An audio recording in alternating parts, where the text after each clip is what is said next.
What's up, Miss Pooh Bear?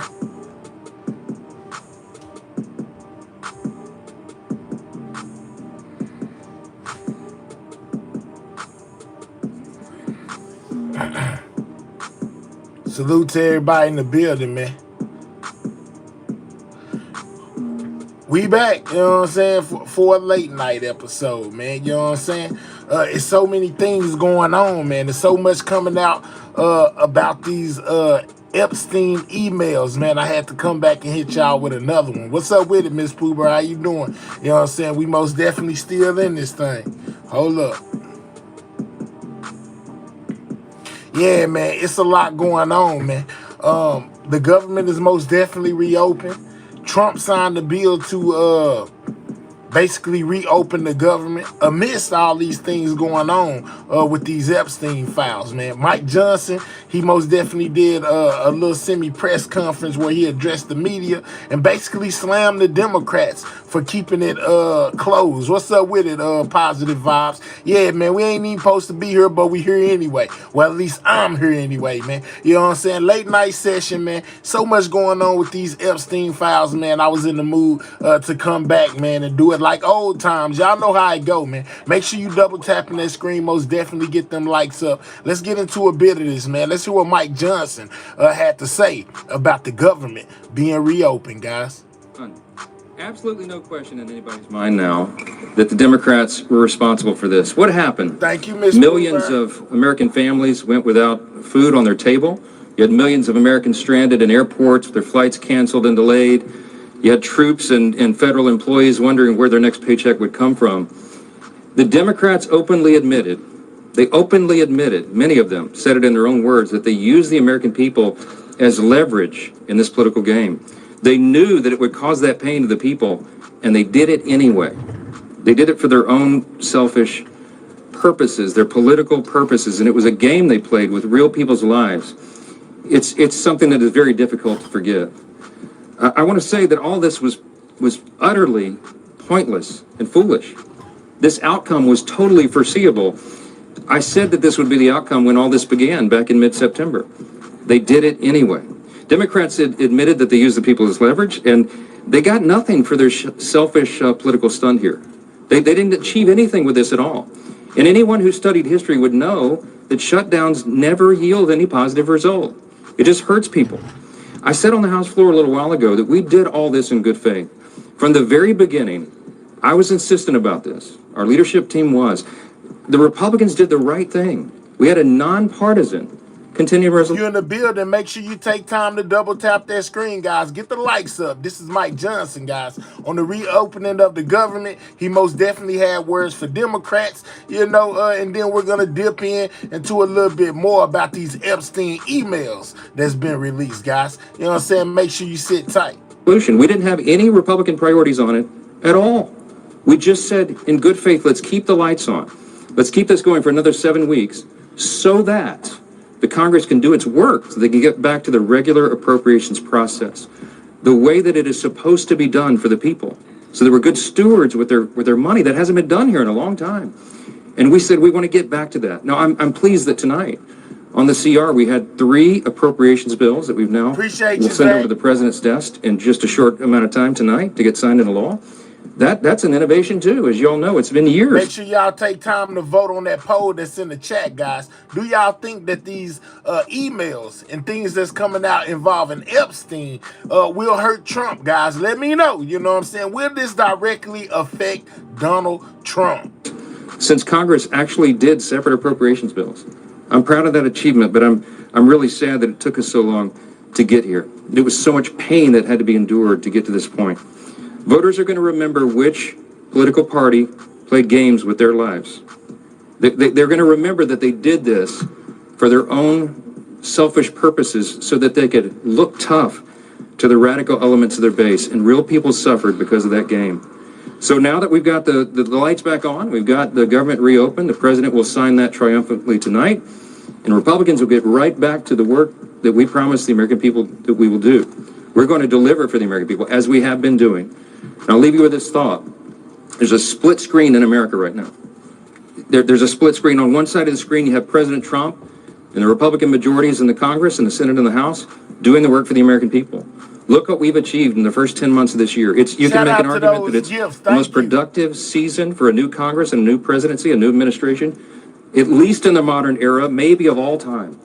It just in this short amount of months, we got the border secured. We fulfilled that promise. We are working on the crime crisis around the country. We have new trade agreements. We have a return to American energy dominance. We have cut taxes, the largest tax cut in U.S. history in a literal sense. We're cutting regulations. We're ending fraud, waste, and abuse out of government. We're shoring up the safety net programs like Medicaid so that it's there for the people that desperately need it and it is not being abused by illegal aliens and by young. Let's take time to double tap that screen, guys. Get the likes up or click those three dots, hit that thumbs up. This is most definitely an update on the government reopening. This is words from Mike Johnson, guys, on the reopening of the government, guys. Let's take time to get those likes up. Make sure you subscribing to the channel if you new. Yeah, man, we late night with it. Shout out to everybody in the building. Able-bodied men who are not eligible to receive that. We are doing Zach. all this good work. The president, meanwhile, is using his authority to change the world, literally. He has ended 8 wars around the globe. All of this is happening on the Republican side and so much more. That's on one side of the screen, and on the other is the Democrat Party. And what have they done? What do they have to show for the last 10 months of government here? They shut the government down. They voted 15 times to close the government and exact that pain on everyone. We can never forget that. They haven't achieved anything beyond that except pushing ICE officers around and really spurring on political violence. So I want to say that there's a reason the Democrats are in disarray right now. There's a reason they don't have an identified leader of their party. There's a reason that their favorability, even amongst those in their own party, is at lowest of all time. They don't have a platform, a principle they can defend. They don't have a leader, except for Mondami, who's the new mayor of New York City and leading the party into Marxism and socialism. I think everybody should consider that split screen. I think you should look at it truthfully and honestly and objectively. And I think you can evaluate for yourself which party is working for the people. We're anxious to get that done, to work on healthcare and affordability and all the issues, to continue doing what we've done. And we look forward to rolling that out for you in the next several days. A few questions, yes. You said earlier that you would repeal that FBI provision that's in the bill right now. Do you have assurances from Leader Thune that he will bring it up in the Senate? I did call Leader Thune this morning. I want to say that he's a principled leader. I've enjoyed working with him. We've got a great working relationship and a good friendship. He's a trustworthy, honest broker. And that's why I was so surprised when we found out about that provision. It was put in our clean CR at the last moment. I'm just be honest. I'm very transparent with you all. I was very angry about it. I was. And a lot of my members called me and said, did you know about it? We had no idea. That was dropped in at the last minute. And I did not appreciate that, nor did most of the House members. Many of them are very angry about that. So we will be bringing that up. We'll probably pass it on suspension early next week, and we'll send it over to the Senate. I had Hey guys, let's take time to double tap that screen. It helps out the channel, man. Let's get the likes up. You can either click the 3 dots, hit the thumbs up, or simply double tap the screen of your mobile device. It most definitely helps out the channel. Let's get the likes up early, guys. We're 9 minutes in. We got 300 people and only got 30 likes. Let's get those likes up. We got over 100 votes on the poll. We should have over 100 likes on the button, man. It helps out the channel. Let's continue to double tap that screen, guys. Let's get those likes up. We most definitely finna take a look, in-depth look at these Epstein files. Well, as far as the emails go, I know you don't want to miss that. Trump is most definitely has signed the bill to reopen the government. I know you don't want to miss that. Yeah, man, we got a lot going on. Late night. Double tap that screen. Get those likes up. Don't be a hater all your life, man. If you don't have, man, it helps out the channel. If you're here watching, double tap that screen. Conversation with Leader Thune early this morning about it. I think he regretted the way it was done, and we had an honest conversation about that. I didn't ask him for any commitment at that time because I had a lot on my plate today, and I've been busy ever since that conversation we had early this morning. But I'm going to speak as truthfully to... Peas Man, let's help you out, Doc. You know what I'm saying? Let's get Peas Man right up out my chat. Let's go ahead and send him into the stratosphere. Y'all know how this go. If you've been over here, you know exactly what that is. If you don't want to be here, I don't want to keep you here. Let's go ahead and block him. Let's get him up out of here. He got big block. We'll holler at you, Doc. Him as I am to all of you, and tell you that I think that was way out of line. I don't I don't think that was a smart thing to do. I don't think it was the right thing to do, and the House is going to reverse it. We're going to repeal that, and I'm going to expect our colleagues in the Senate to do the same thing. Mr. Speaker, you said that you're for full transparency, so why not just urge all your Republicans to vote for this massive bill on the Epstein files next week? Put on all the files, let the American public judge for themselves. Now we're what talking you- about Thank you for Epstein. asking the Let's question. go. We have been for maximum transparency of the Epstein files from the very beginning. What I was opposed to is the reckless disregard that was used in drafting the discharge petition. And we've been over this many times, but it was not drafted in such a way that it would adequately protect innocent victims. We have a responsibility to do that. There's as many as 1,000 women, by some estimates, of people who have been victimized because of the sex trafficking and Epstein and all these horrendous, heinous crimes, and we can't have them subjected to any further harm. So we wanted to make sure that they were properly, whose names were properly redacted out of the files. But the discharge petition is not only reckless, it is also a totally moot point. The Oversight Committee has been working, as you all know, around the clock, working on this. And you have some of the toughest members of Congress on the Republican and Democrat side who are working in bipartisan fashion to go through and release those files. As we stand here tonight, I think we're up to over 50,000 pages of records that are out in the open. You can go online tonight if you're at home and go through it yourself. And the Epstein estate files thus far has been the biggest tranche of important information. We found that outside of the scope of the discharge petition because it was never even anticipated or included in the discharge. The Oversight Committee, well, let me finish. The Oversight Committee has been digging into that, and some of the most valuable information was in the estate files. It includes Jeffrey Epstein's own personal logs, his travel logs, his financial ledgers, his daily calendar. All this is now out in the public, and more is to come. Chairman Comer of the Oversight Committee has done an extraordinary job. You have, again, some of the most notable members in Congress working on that around the clock, and they will continue to have full disclosure. Yeah, how do we have more votes on the poll than likes on the channel? Let's double tap that screen if you're on a mobile device. So click those three dots, hit that thumbs up.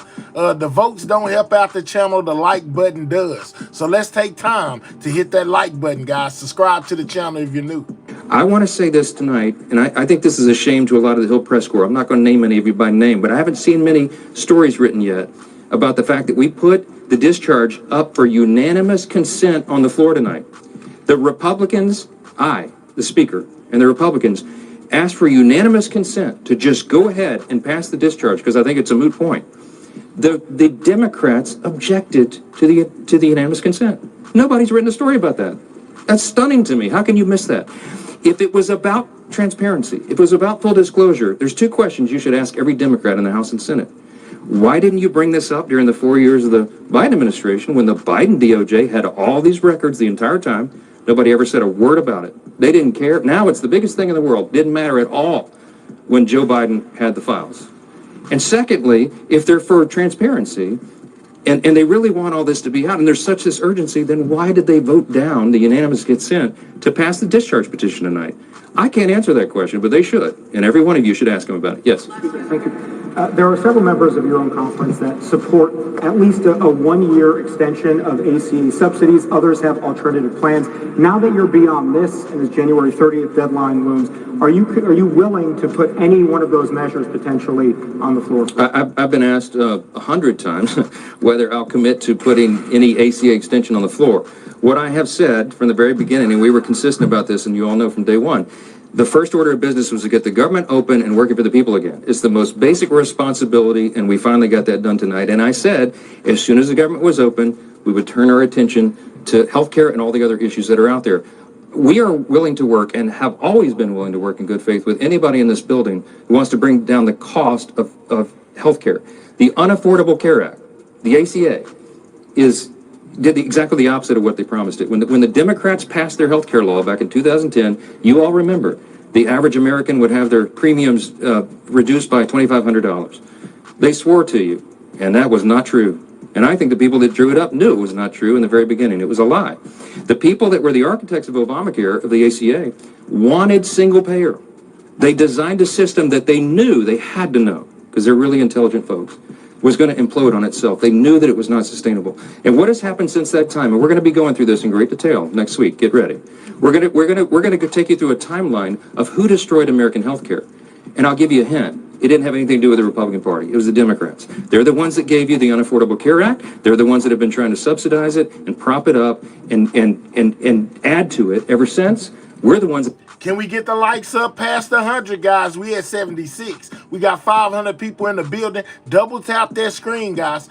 Double tap the screen if you're on a mobile device, or click those 3 dots in the right-hand corner and hit that thumbs up, guys. Let's get the likes up past 100. We got a lot of people in here. Let's get the likes up, guys. And make sure you're subscribing to the channel if you're new. This is Everything News, guys. Let's get those likes up. They won't move themselves. You got to double tap that screen or click those 3 dots, hit that thumbs up. I know y'all hate to hear me say it if you're a person that's been over here before, but most definitely hit that like button because it helps out the channel, guys. That have been trying to fix it. The Republican Party has.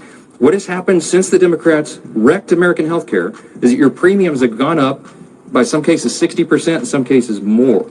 And it's going to go up further. So their solution is right now they want to subsidize it further. They want to subsidize insurance companies. They want the COVID era extension that was created by the Democrats themselves. They created the subsidy. They're the ones that put the expiration date of December 31 of 2025 on that. They knew it wasn't going to be permanent because it was a boondoggle. What's and up, now sir, they're trying kid? to claim it's Republicans' fault? The Democrats created it. The No Democrats word, broke sir. it. The Democrats are driving your cost up. Lord. Who are you going to trust to fix health care? It's the Republican Party. Because we have volumes of ideas on how to do this, on how to fix it, on how to drive costs down, and how to increase access to care and quality of care, and you're going to see all that vigorous debate. So the answer to your question is, am I going to guarantee a vote on ACA unreformed COVID-era subsidies that is just a boondoggle to insurance companies and robs the taxpayer? We got a lot of work to do on that. The Republicans would demand a lot of reforms before anything like that was ever possible, and we have to go through that deliberative process. We have currently 433 members of the House of Representatives. There's a lot of opinions in this building, and on our side, certainly a lot of opinions on how to fix healthcare and make it more affordable. I have to allow that process to play out. I'll leave you with this. The biggest objection that I had to Chuck Schumer and Hakeem Jeffries, who are playing political games with people's lives when they shut the government down, was Chuck Schumer came out and said the quiet part out loud. I don't even think he realized he has no self-awareness.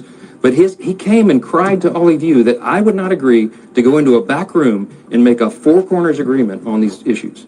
That just he and I and Hakeem Jeffries and Leader Thune would go in a room and make this decision for the entire population of America and block out all of our colleagues as if they had no voice in it. That is why Washington is broken. That's why Congress hasn't worked well for people. That's why they don't have a lot of faith in what goes on here. And I'm committed to trying to restore that faith. And one way we do that is we get back to regular order. We allow all the duly elected members of this body to have their... Why y'all keep on calling him Grinder Mike? Lord have mercy, man. Every time I ask why y'all call him that, y'all never tell me that it's based in fact. That he actually met, got Grinder or something like that. Y'all just love to call him that. Lord have mercy. Voice is heard. I'm not playing games, and Chuck Schumer, I'm not going in a back room with you and making a four corners deal on anything. And I hope you understand that. Thank y'all. We got the government open. Let's celebrate tonight. He said, I ain't going to no back rooms making no deals with you, Chuck Schumer. Lord have mercy, Jesus. So that was Mike Johnson on the government reopening. All right, so Trump signed the bill tonight. You know, we most definitely got that as well. Let's go. Well, thank you very much. This is a big day, big night. Very important, but we're saying already because we've seen how good government can be, how bad government can be, and people don't know what they're doing. Lord, fix his mic. 3 days, Democrats in Congress shut down the government of the United States in an attempt to extort American taxpayers for hundreds of billions of dollars for illegal aliens and people that came into our country illegally. From gangs, from prisons, from mental institutions. They wanted to pay them $1.5 trillion, which would have really hurt our healthcare businesses and our recipients at levels never seen before. Today, we're sending a clear message that we will never give in to extortion, because that's what it was. They tried to extort. The Democrats tried to extort. Not extortion. Trump say the Democrats tried to extort, the Republicans. Lord have mercy, as well as himself. Boy, boy, boy. Continue to double tap that screen, guys, or click those three dots, hit that thumbs up. We here for a short time, not a long time tonight. Our country. In just a moment, I'll sign a bill exactly like we asked Democrats to send us all along many days ago. This cost the country $1.5 trillion, this little excursion that they took us on. Republicans never wanted a shutdown and voted 15 times for a clean continuation of funding. There's never been a time when one or the other party ever didn't sign a continuation. It's just a continuation, not a big deal. It's a continuation, and we'll talk later. Yet the extremists in the other party insisted on creating the longest government shutdown in American history, and they did it purely for political reasons. I want to thank Speaker Mike Johnson, Senate Majority Leader John Thune, as well as House Majority Leader Steve Scalise, Majority Whip Tom Emmer, and numerous other great Republican leaders and congressmen and senators who are here and frankly spent a long time in Washington getting this thing to go away. I also want to thank the broad coalition of Americans that stood with us in this fight to reopen government, including the Teamsters, the American Federation of Government Employees, the Fraternal Order of Police, AMVETS, the National Small Business Association, the American Farm Bureau, the American Trucking Association. These are all incredible patriots. The Airlines for America, the Allied Pilots Association, the National Air Traffic Controllers Association, and many others, unions and non-unions. Over the past 7 weeks, the Democrats' shutdown has inflicted massive harm. They caused 20,000 flights to be canceled or delayed. They departed so many times, so late. People were hurt so badly. Nobody's ever seen anything like this one. This was a no-brainer. This was an easy extension. But they didn't want to do it the easy way. They had to do it the hard way. And they look very bad, the Democrats do. They deprived more than 1 million government workers from their paychecks and cut off food stamp benefits for millions and millions more Americans in need. They caused tens of thousands of federal contractors and small businesses to go unpaid, and the total effect of the damage their antics caused will take weeks and probably months to really calculate accurately, including the serious harm that they did to our economy and to people and to families. So I just want to tell the American people, you should not forget this when we come up to midterms and other things. Don't forget what they've done to our country. I also want to call for a termination to the filibuster so that this can never happen again. If we had the filibuster terminated, this would never happen again. And don't forget, we have another date coming up in the not too distant future. We can never let this happen again. And we should be able to pass really great legislation. So I say terminate the filibuster because, by the way, the Democrats will do it immediately if they ever assume office, which hopefully they won't. Today we had the highest stock market. You're going on a trip in your favorite rocket ship, zooming through the sky.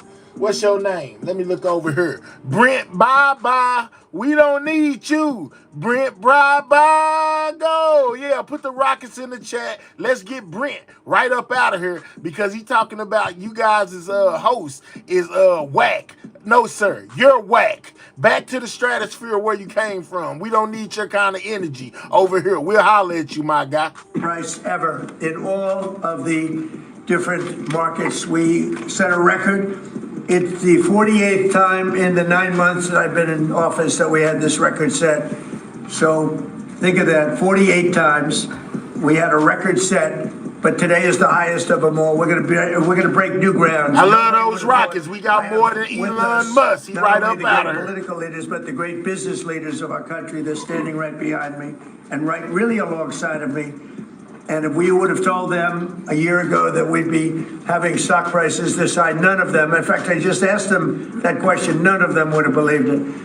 And that inures to jobs and, very importantly, to 401ks, which have also set a record today. a record. Hold up. Let's take a little time to double tap that screen, guys. Get the likes up. That's how you hit the like button. If you're on a mobile device, double tap that screen or click those three dots, hit that thumbs up. It helps out the channel. Make sure you're subscribing to the channel if you're new.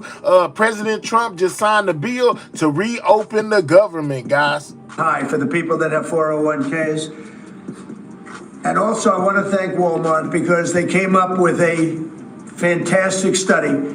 It was the cost of Thanksgiving coming up and the cost of Thanksgiving from a year ago under Sleepy Joe Biden.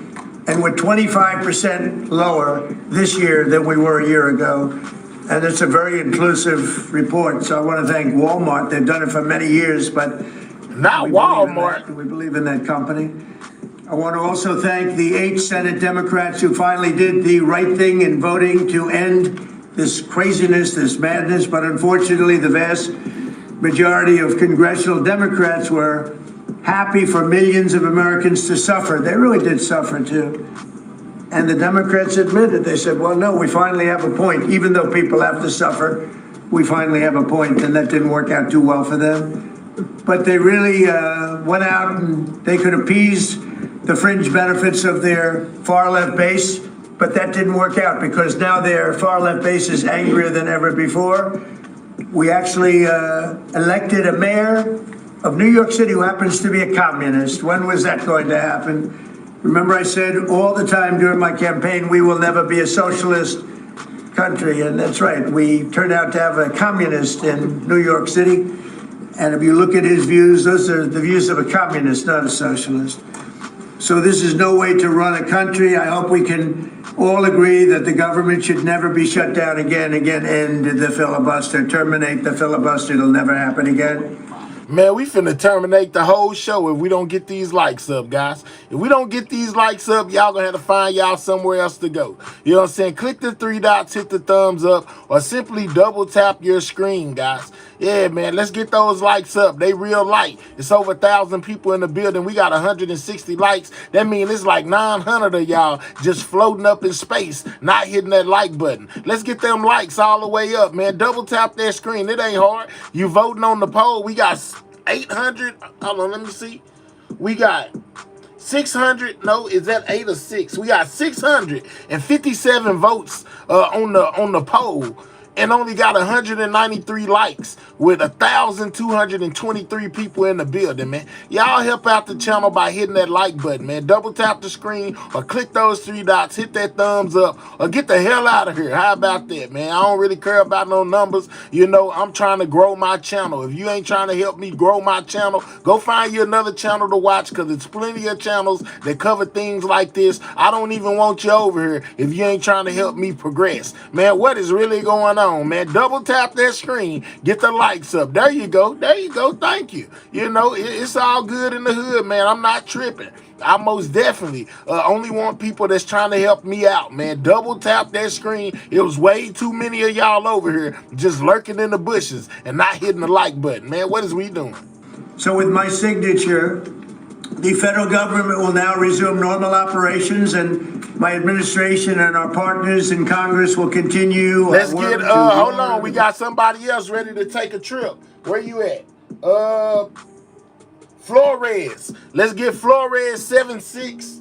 Flores, what is it? Okay. They might have already got him. He might be already gone. No, we don't delete no comments over here. We put them on rocket ships and get them right up out of here. You know what I'm saying? We'll holler at you, Flores. You know what I'm saying? Cost of living, restore public safety, grow our economy, and make America affordable again for all Americans. Again, costs are way down.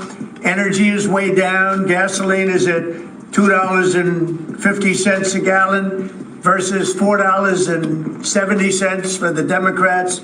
And we think we're going to hit pretty close to $2 a gallon. That's like a really massive tax cut. It's the equivalent of that. And speaking of tax cuts, our great, big, beautiful bill is giving everybody in our economy, middle income workers, low income, everybody, the biggest tax cut in the history of our country. And it's no tax on tips, no tax on Social Security, and very importantly, no tax on overtime. You work overtime, there's no tax.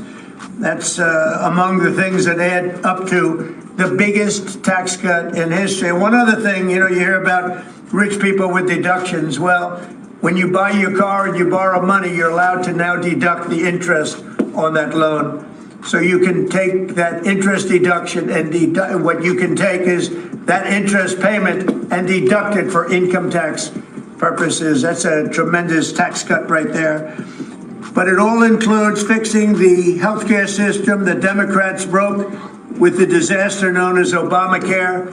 Obamacare was a disaster from day one. It's done nothing but go up. And if you remember President Barack Hussein Obama, when he came up with this crazy idea, he said everything's going to be great, rates are going to go down, payments are going When everything goes, when everything ain't in your favor, blame Obama or blame Biden. That's Trump. That's what Trump do. He blame Obama or blame Biden every time. to go down, everything's going to go down. It went the exact opposite with the biggest increase of healthcare in any country. It's a disaster. And I'm calling today for insurance companies not to be paid, but for the money, this massive amount of money, to be paid directly to the people of our country so that they can buy their own health care, which will be far better and far less expensive than the disaster known as Obamacare. And I've had, I think, great support. I've even had Democrat support. So we want the money that would be going to the insurance company, which is hundreds of billions of dollars. Their stock prices have gone up by 1,000% in many cases, 1,000% over a short period of time, because our country stupidly pays them so much money with this Obamacare scandal. So I want the money to go directly to you, the people. And you go out and you'll buy your own health insurance and you'll negotiate different plans and you'll get much better insurance and you will be an entrepreneur for yourself.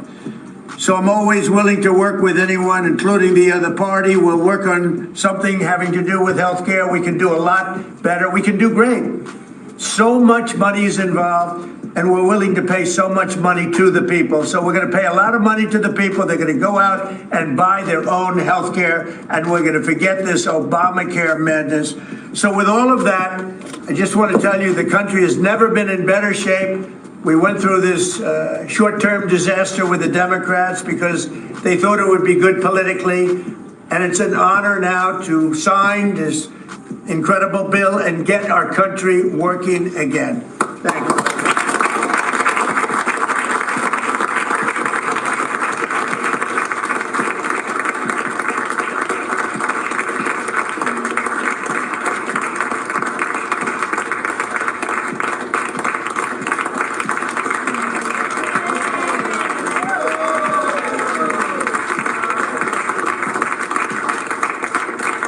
There it is, guys. The government is reopened.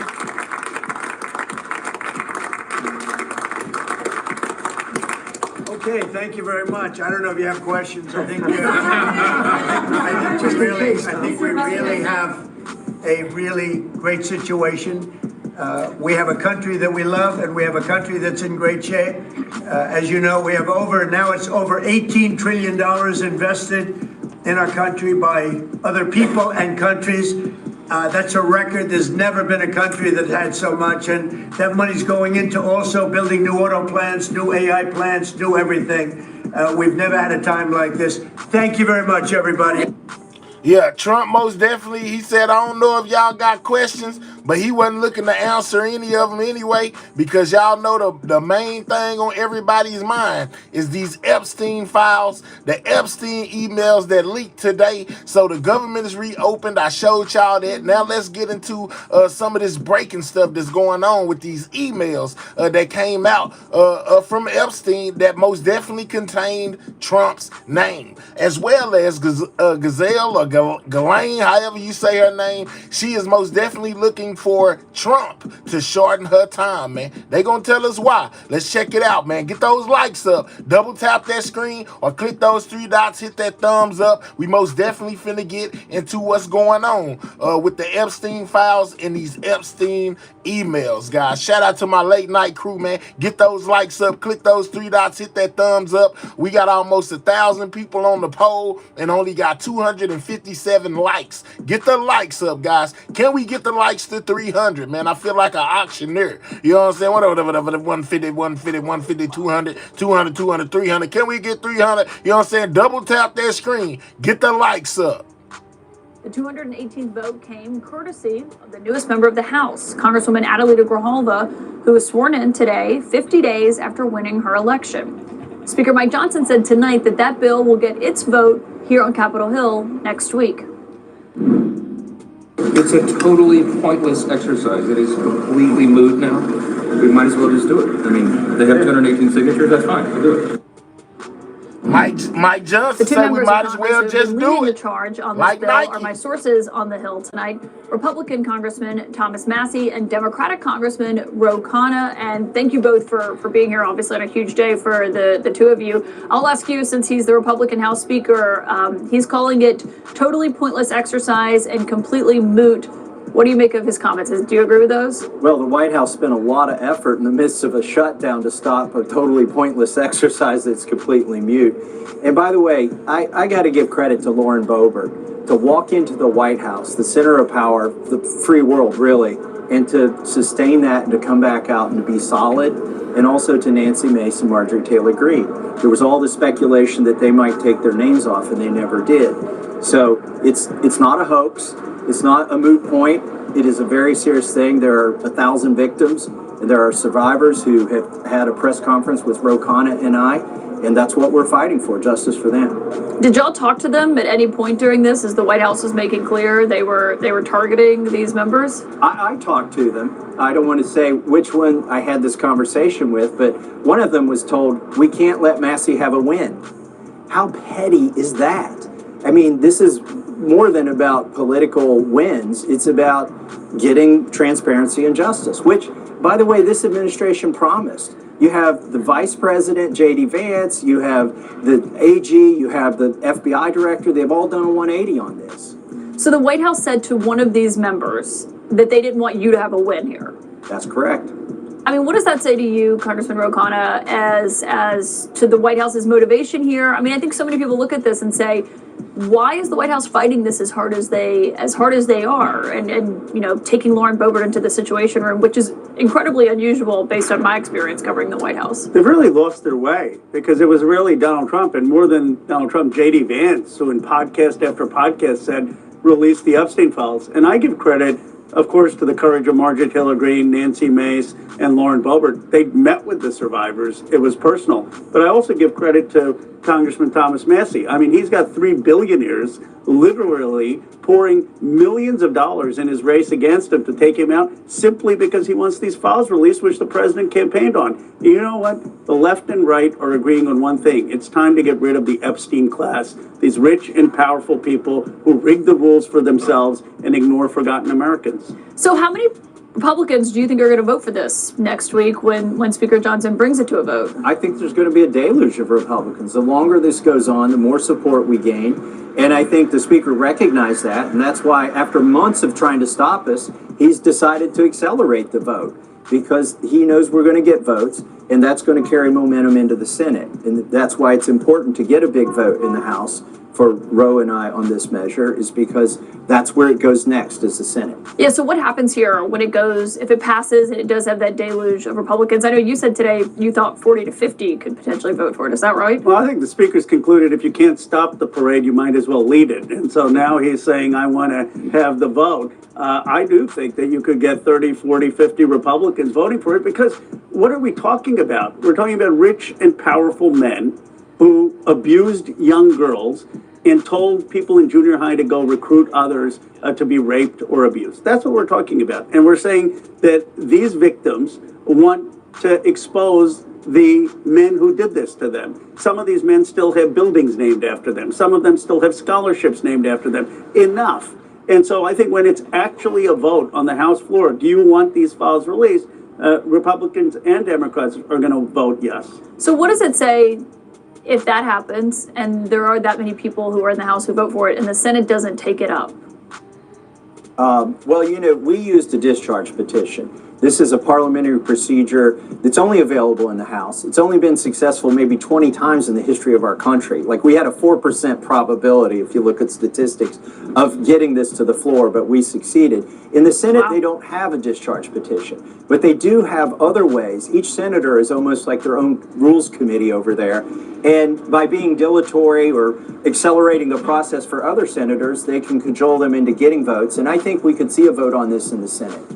Why do you think the president keeps calling it a hoax, as he did again today? And he basically said no real Republicans, no good Republicans that aren't stupid or bad would fall for this trap. It's sad to me because I actually didn't do this to score points against Donald Trump. I know Representative Massey didn't do it for that reason. We did it because we heard the stories of these survivors and we want justice for them. They're going to be out in front of the Capitol again on Tuesday. They were out about 2 months ago. And my guess is they're going to say the same thing. Mr. President, please meet with us. Listen to us. You can actually release these files. And I rather Donald Trump do the right thing, even if he gets a political win, than for us to go on ignoring women who've been abandoned before Trump's presidency. These women have not had justice for decades. So you're saying it's bigger than Donald Trump? It's much bigger than Donald Trump. Because the White House is saying this is something Democrats didn't talk about when Joe Biden was in office, which we've asked you about before, and said that that's the whole motivating factor here. But you said Let's not stop double tapping that screen, guys. Double tap the screen. Get the likes up. You know, that's how you hit the like button, by double tapping that screen or clicking those 3 dots, hitting the thumbs up button, guys. Let's get those likes up. We should be well past 300. We really should have like 500 likes, considering that we got 1,083 votes down there on the poll, man. What we doing? Let's get the likes up. that's not the case for you either. No, and I think Roe can go back and find examples where he talked about these files. I can go back in my social media and show you examples where I talked about these files needing to be released before President Trump was the president. And I don't think it's about Trump. I looked at Also, those. so did President What's Trump. up, for the Not on record. my watch? Yes, talked he about did, for the need record. files to And be JD released. Vance. Yeah, members of the cabinet. I looked at those emails there, and I don't think that implicates Trump any more than he's already been implicated. And I don't think he's trying to protect himself per se. I think he's beyond embarrassment. Look, I was in an oversight committee when we were arguing, should he have paid the prostitute he had an affair with through campaign funds, or should he have used his personal funds? He's beyond embarrassment. That's what these files could present to him. I think there are people who are criminally implicated that aren't Donald Trump, but they may be his friends, and I think that's who he's trying to protect. So you think he's just trying to cover up for other people? For other people, and also probably for our own intelligence agencies. But when you read that email from the 2011 email that Jeffrey Epstein wrote to Ghislaine Maxwell, who is obviously serving her sentence right now, and he says that Trump is the dog that hasn't barked, I wonder what you read into that. I think he's probably saying that why haven't they asked Trump anything? Why hasn't Trump spoken? But, you know, the reason this cuts right at Trump's message is people knew he wasn't perfect when they elected him. People knew he had a lot of things in his past, but he promised, he said, look, Knew he wasn't perfect when they elected him. Knew he had a lot of things in his past. Yeah, but I don't think they knew about that, man. When it comes to underage girls, man, man, that's horrible, man. No, I can't agree with you there, sir. No, when it comes to underage girls, no, bro, we can't just sweep that under the rug. may not be perfect, but I'm going to take on the corrupt elite. I'm going to take on these people who just pay off politicians and have impunity and are shafting you. And now he's become part of Washington, and people are like, what happened to him? Why has he become part of the swamp that he said he would drain? And so, in my view, what would redeem him after months of dragging this out is to release the files. For the life of me, I don't understand why he just doesn't release the files, and let's have the left and the right come together to say enough with the Epstein class. They need to go. Yeah, and I could be wrong, but I look at that email and about dogs barking. It's cryptic. Maybe they suspected he was going to inform on them. I don't know. Okay, so you're saying there could be other interpretations. Yeah. I do want to clarify something, which I'm not sure I've clarified before, but Stormy Daniels is in a process prostitute. She's a porn star that alleged to have slept with the president at the center of that agreement. But on this front, when By it the way, I comes say both should be legal. when it comes to that's a conversation for another time. But when it comes to the motivation here and how MAGA voters feel about this, I mean, you speak to these people. You are someone who has been outspoken against the White House, but you don't generally disagree with some of the things that President Trump does or has run on policy-wise. How do you explain to voters why the president is fighting your discharge petition or fighting the release of these documents from the Justice Department? Well, I vote with my party 91% of the time, and which means I have agreed with the president 91% of the time. But when they're protecting pedophiles, when they are blowing our budget, when they are starting wars overseas, I'm sorry, I can't go along with that. And back home, people agree with me. They understand, even the most ardent Trump supporters understand sometimes he gets bad advice, sometimes he gives bad advice, and we wouldn't model our lives after him, his personal life, and they're okay with that. I mean, you can still like Donald Trump in Kentucky and like what I'm doing and what Ro Khanna is doing, which is trying to get transparency. Well, and we were watching Adelita Grijalva be sworn in today, and as soon as she was sworn in, she walked over and signed this discharge petition. Seconds later, you went up and shook her hand, as you noted, before any other Democrats had actually even gotten over to her side. You couldn't hear what I said, but I apologized to her for what my own party did, which was to keep her from being sworn in and depriving an entire congressional district of representation for 49, 50 days, which, I won a special election myself. I think I was sworn in within a week, and there was no reason to delay this other than the petty thing that now the speaker is accelerating. He tried to delay this vote. He deprived a congressional district of a congressperson, and now he says, well, okay, I guess I lost. We'll have the vote next week. All right, so that was them on that, guys. Let's get a little bit more into this whole situation, guys, with Nancy. Let's talk about it. Shout out to Nancy Grace, man. We most definitely exercised the Fair Use Act of 1976, on all videos played. For some time. Virginia Giuffre's book drops posthumously. Of course, she can never testify. Now, she's dead. She's talking to us, Nancy, from the grave. They were considering using Virginia Giuffre, this little teen girl, to carry their baby as a surrogate. It is a cover-up of massive proportion. Nobody wants to investigate this. Wow, what timing! Virginia Giuffre's book drops posthumously. Yes, she committed suicide. There's nobody's girl. Which was one of Epstein's victims, guys. I think that this same lady was the lady that kind of implicated Trump as well.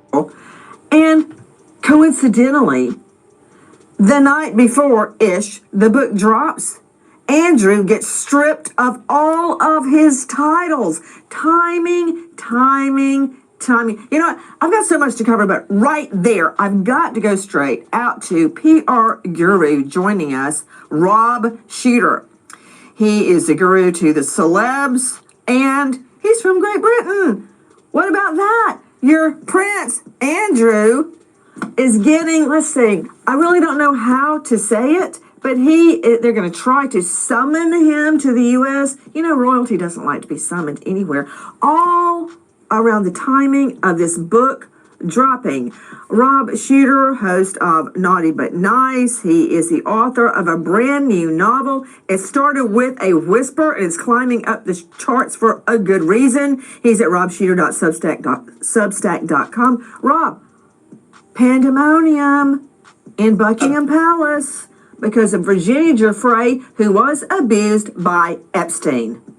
Yeah, this is a bombshell. This book has literally blown the roof off a story that we knew about for some time. However, having it in her own words, there's the book in her own words, is absolutely shocking. I've got hold of a book. She dropped a book, guys. Yeah, I wonder what's off inside of this book. But one of Epstein's victims that is no longer with us most definitely dropped a book and telling what she suffered at the hands of Epstein, guys. I've been pouring through it over the last 24 hours. And let me be honest here. There are not many new accusations about Prince Andrew in the book. However, to have them all together in one place, told through her voice, she's no longer with us. It's almost like she's talking to us, Nancy, from the grave. To have all that together in one book, it's devastating. He's already lost his titles. He's still a prince. He's no longer the Duke of York, and he's no longer his Royal Highness. Excuse me,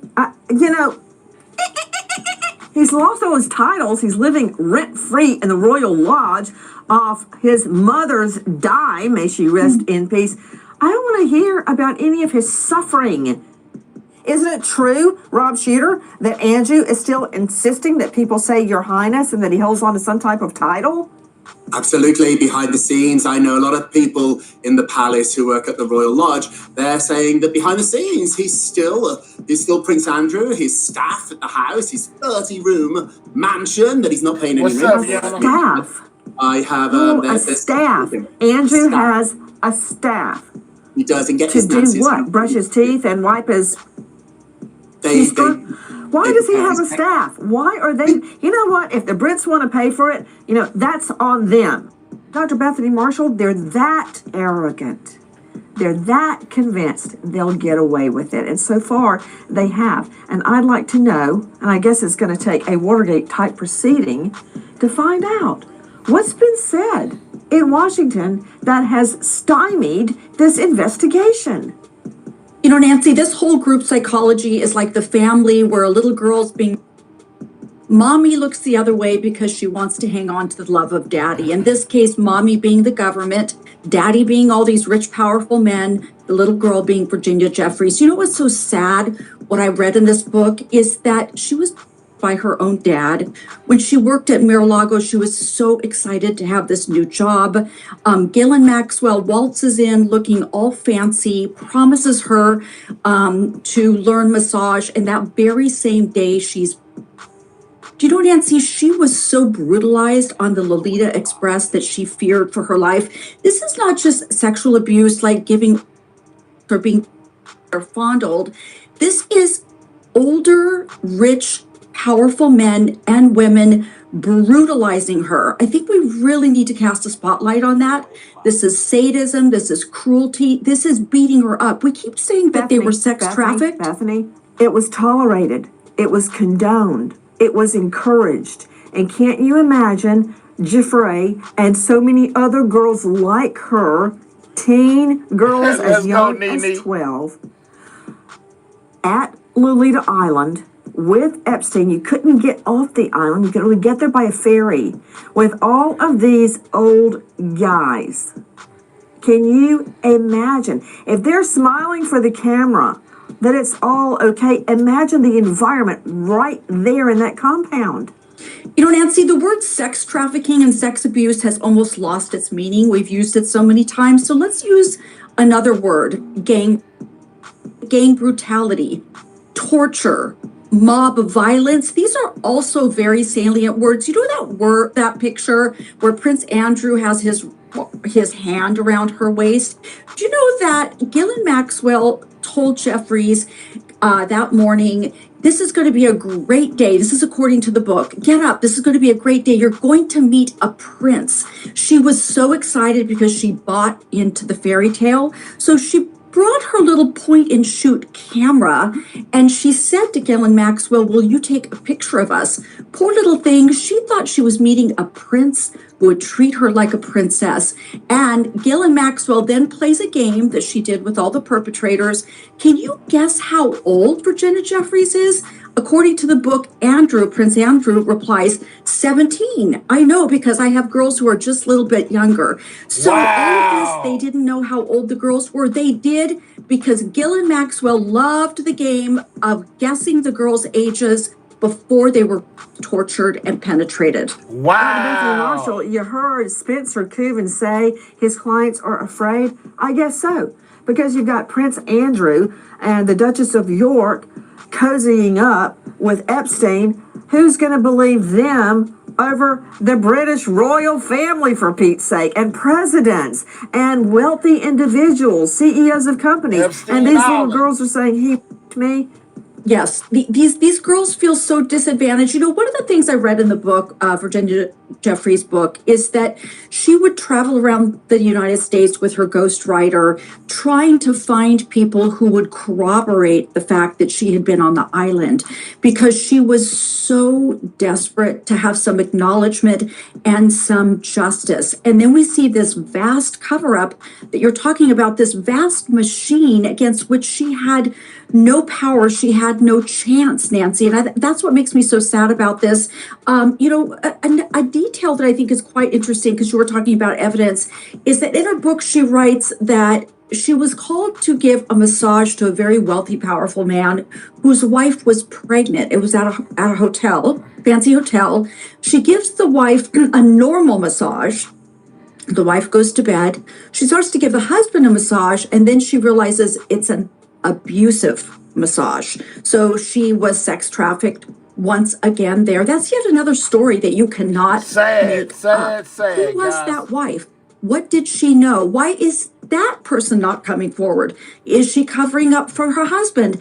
People are covering up for so many reasons, and all those gifts Jeffrey Epstein gave, it's not only to pay people off, but once they accept the gift, then they're complicit. And we saw this with P. Diddy. He would do things to make people complicit in his crimes so that then they would not turn him in, like taping them having or whatever, and then he would have that tape as evidence. So the gifts are a way to get people into the fold, to get gifts back from them, and to buy their silence. It's crazy, y'all. Yeah, so that was a little bit, on this book that has came out by one of Epstein's victims, guys, who is no longer with us, guys. That's crazy. Now let's get back into the emails with Trump, guys. Let's go.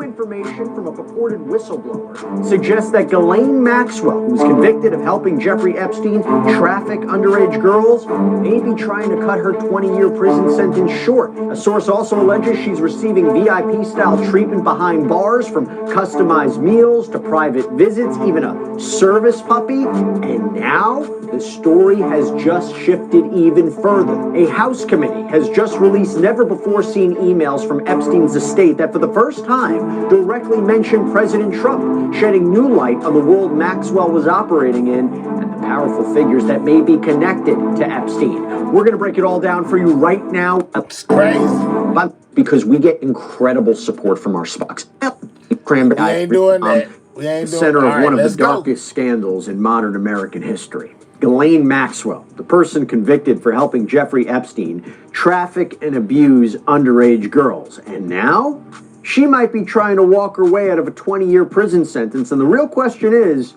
could it work?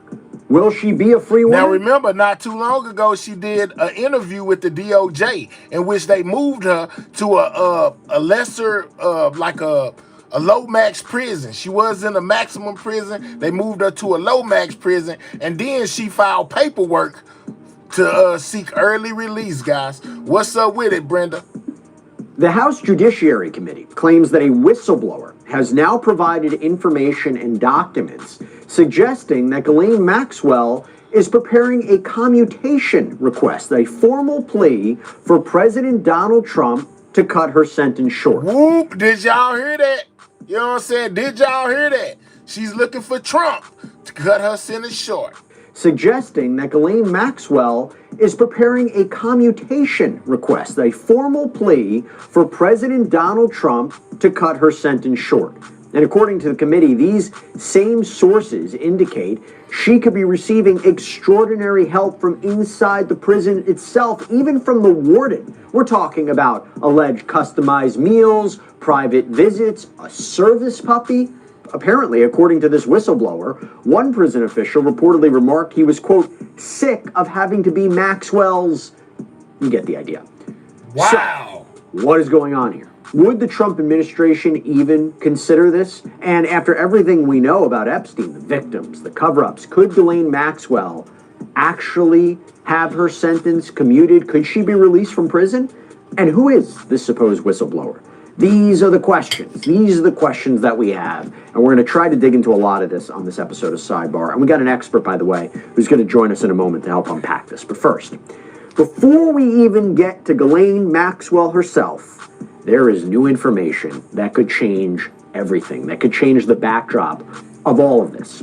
Earlier this morning, the House Oversight Committee released a series of never-before-seen emails appearing to be from Jeffrey Epstein, Jeffrey Epstein's own correspondence, messages that for the first time directly reference President Trump in connection with Epstein, and more specifically, his circle after his 2008 plea deal. Now, this is straight from the committee's own press release that was sent out earlier today. In one of those emails, dated 2011, Epstein appears to tell Ghislaine Maxwell, quote, "I want you to realize that dog that hasn't barked is Trump. Victim spent hours at my house with him. He has never once been mentioned." And Maxwell appears to answer, "I have been thinking about that." In another, dated 2019, Epstein appears to be writing to author Michael Wolff saying, quote, "Victim Mar-a-Lago." And then there's a whole bunch of stuff that's redacted. And it goes on to say, quote, "Trump said he asked me to resign, never a member ever. Of course he knew about the girls as he asked Ghislaine to stop." Whoop, did y'all just hear that? You know what I'm saying? Did y'all hear that, huh? Did y'all hear it? Make sure you clean out your ears. Listen close. And it goes on to say, quote, "Trump said he asked me to resign, never a member ever. Of course he knew about the girls as he asked Ghislaine to stop." Now these are Epstein's emails, guys. Girls as he asked Ghislaine to stop. Member ever. And it goes on to say, quote, "Trump said he asked me to resign, never a member ever. Of course he knew about the girls as he asked Ghislaine to stop." Whoop. And a third, this one appears to be from 2015, appears to show Epstein and Wolff discussing whether they could, quote, craft an answer for Trump ahead of a CNN interview. Wolff responds, "If he says he hasn't been on the plane or to the House, that gives you a valuable PR and political currency. Of course, it is possible that when asked, he'll say Jeffrey is a great guy and has gotten a raw deal and is a victim of political correctness, which is to be outlawed in a Trump regime." Now, of course, those emails don't necessarily involve Ghislaine Maxwell directly. I mean, there seems to be some response, but they set the stage for the world that she's operating in right now. The powerful figures that may be connected to Epstein that surround her story, not necessarily saying they're a part of anything that she was convicted of, but this is interesting. And with that in mind, I want to refocus on Maxwell herself and what is happening behind bars. Because Maxwell, this British socialite, this longtime companion, this co-conspirator of Jeffrey Epstein, was convicted back in 2021 on multiple federal charges, including sex trafficking minors for Epstein's purported operation. And she was sentenced to 20 years in prison. A jury found that over the course of years, she helped... Now here you go when they finna tell you about her trying to get a lesser sentence, guys, and her being moved to a low-max facility right after her DOJ meeting involving where she spoke on the situations that took place with Epstein and how involved Trump could have been. Epstein recruit and groom teenage girls, some as young as 14, for sexual abuse. Her conviction was upheld. It was upheld all the way through appeal. In fact, just last month, the Supreme Court refused to even hear her case. Now, you would think that that would be the end of her story, right? Maxwell behind bars, serving her time, except it isn't. It doesn't appear that that is what is going on, because what is now coming out from a supposed whistleblower is throwing yet another twist into this case. Now, you will remember that back in July, the Justice Department's Deputy Attorney General, Todd Blanche, sat down with Maxwell for what turned out to be a 2-day interview. There you go. And Blanche, by the way, also happens to be Donald Trump's former personal defense attorney. In that interview, Maxwell appeared to praise Donald Trump at certain points. She said he, quote, was always very cordial and, quote, very kind to me, and that she admired his, quote, extraordinary achievement in becoming president, and most notably, she denied ever seeing Trump act inappropriately in any setting connected to Jeffrey Epstein. She also claimed that she'd never seen Epstein, or any man for that matter, do anything inappropriate with women of any age, statements that the committee says are not true. 1 week later, after that interview, or just about, Maxwell was quietly transferred out of a Florida low-security prison into what's been described as a, quote, plum minimum security federal prison camp in Bryan, Texas. That transfer has raised a lot of eyebrows. Why? Because under the Bureau of Prisons policy, sex offenders aren't supposed to be housed in these minimum security camps, right? Maxwell has been, and that came... So how was she able to get to a Lomax prison, guys? Coincidentally, right after she did an interview with the DOJ, you know, basically saying Trump did nothing, guys. I'm just saying, how do y'all think that happened when it goes against every rule? They supposed to be in Supermax, not Lomax prisons. But hey, however you want to twist it and turn it, these are just the facts as I know it. I most definitely put a lot of trust in Sidebar. You know, they most definitely keep us on point with paperwork and all of that. Yeah, we most definitely in here. What's up with it? Cargo Plex, what's up, my guy? How you doing? Very, very fast. Why? Back in August, the House Judiciary Committee, led by Representative Jamie Raskin, wrote to the Department of Justice and the Bureau of Prisons demanding answers about why and how that move was approved. You fast forward to now, those questions have exploded into something much bigger. This week, the committee says that it received whistleblower evidence and internal documents about Maxwell's treatment inside of that Texas prison, and about something even more shocking: her apparent push for a commutation of her 20-year sentence from President Donald Trump himself. In other words, could she be released from federal prison? Now, among the materials that the committee says it has are emails purportedly written by Maxwell, including one to her attorney, with the subject line, commutation application. In that email that was reported on by Politico, she admits she's, quote, struggling to keep it all together because, quote, there are so many attachments. Now, we ourselves haven't seen those emails, though these are documents that the House Judiciary Committee says it physically has. But all of that, the prison treatment, the transfer, this new commutation application, it appears to be part of what Raskin is calling essentially a quid pro quo arrangement between Maxwell and the Trump administration. Let's talk about it.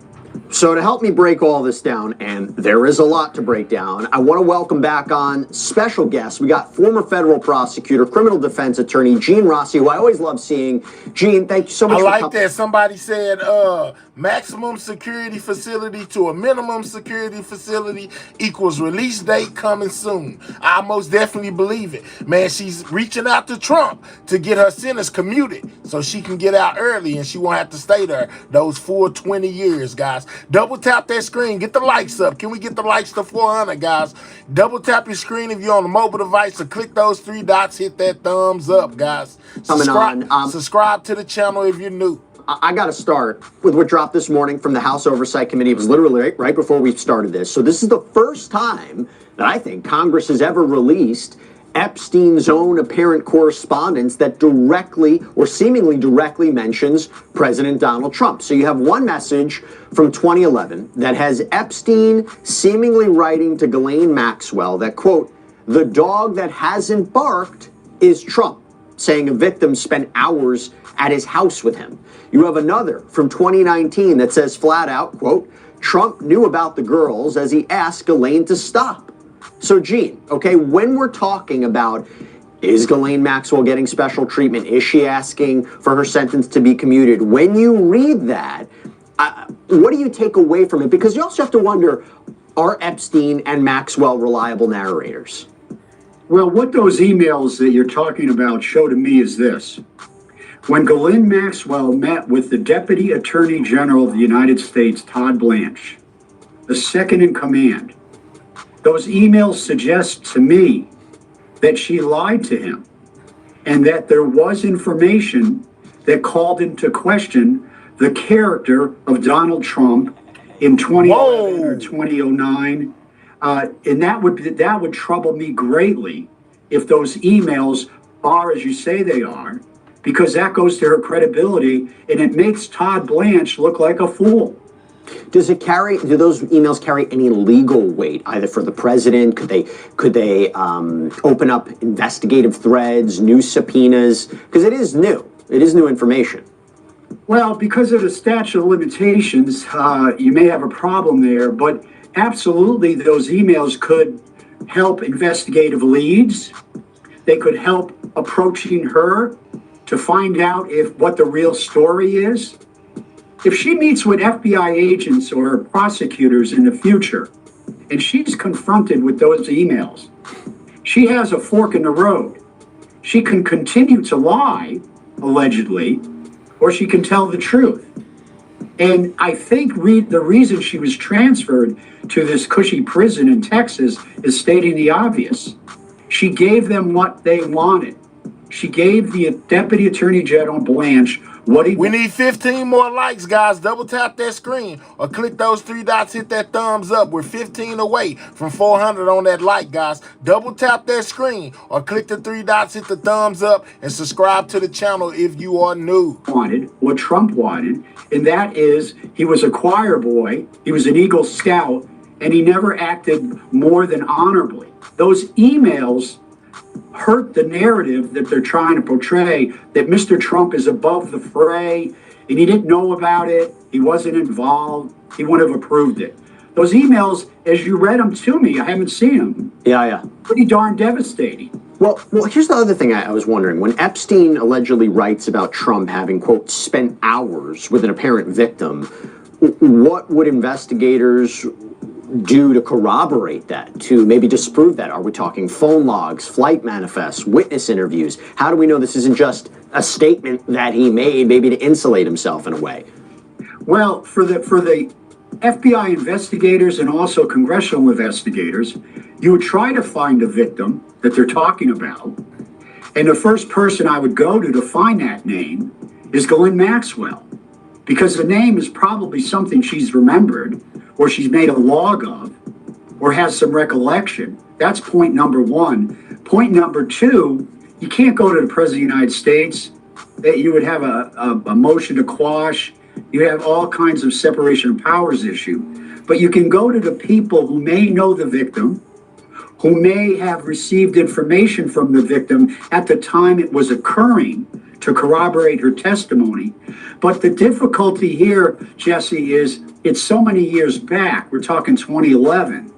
It may be difficult to get good recollection about what happened. But the victim, if you find that victim or can identify that victim and she is willing to talk, that would be very explosive for any leads.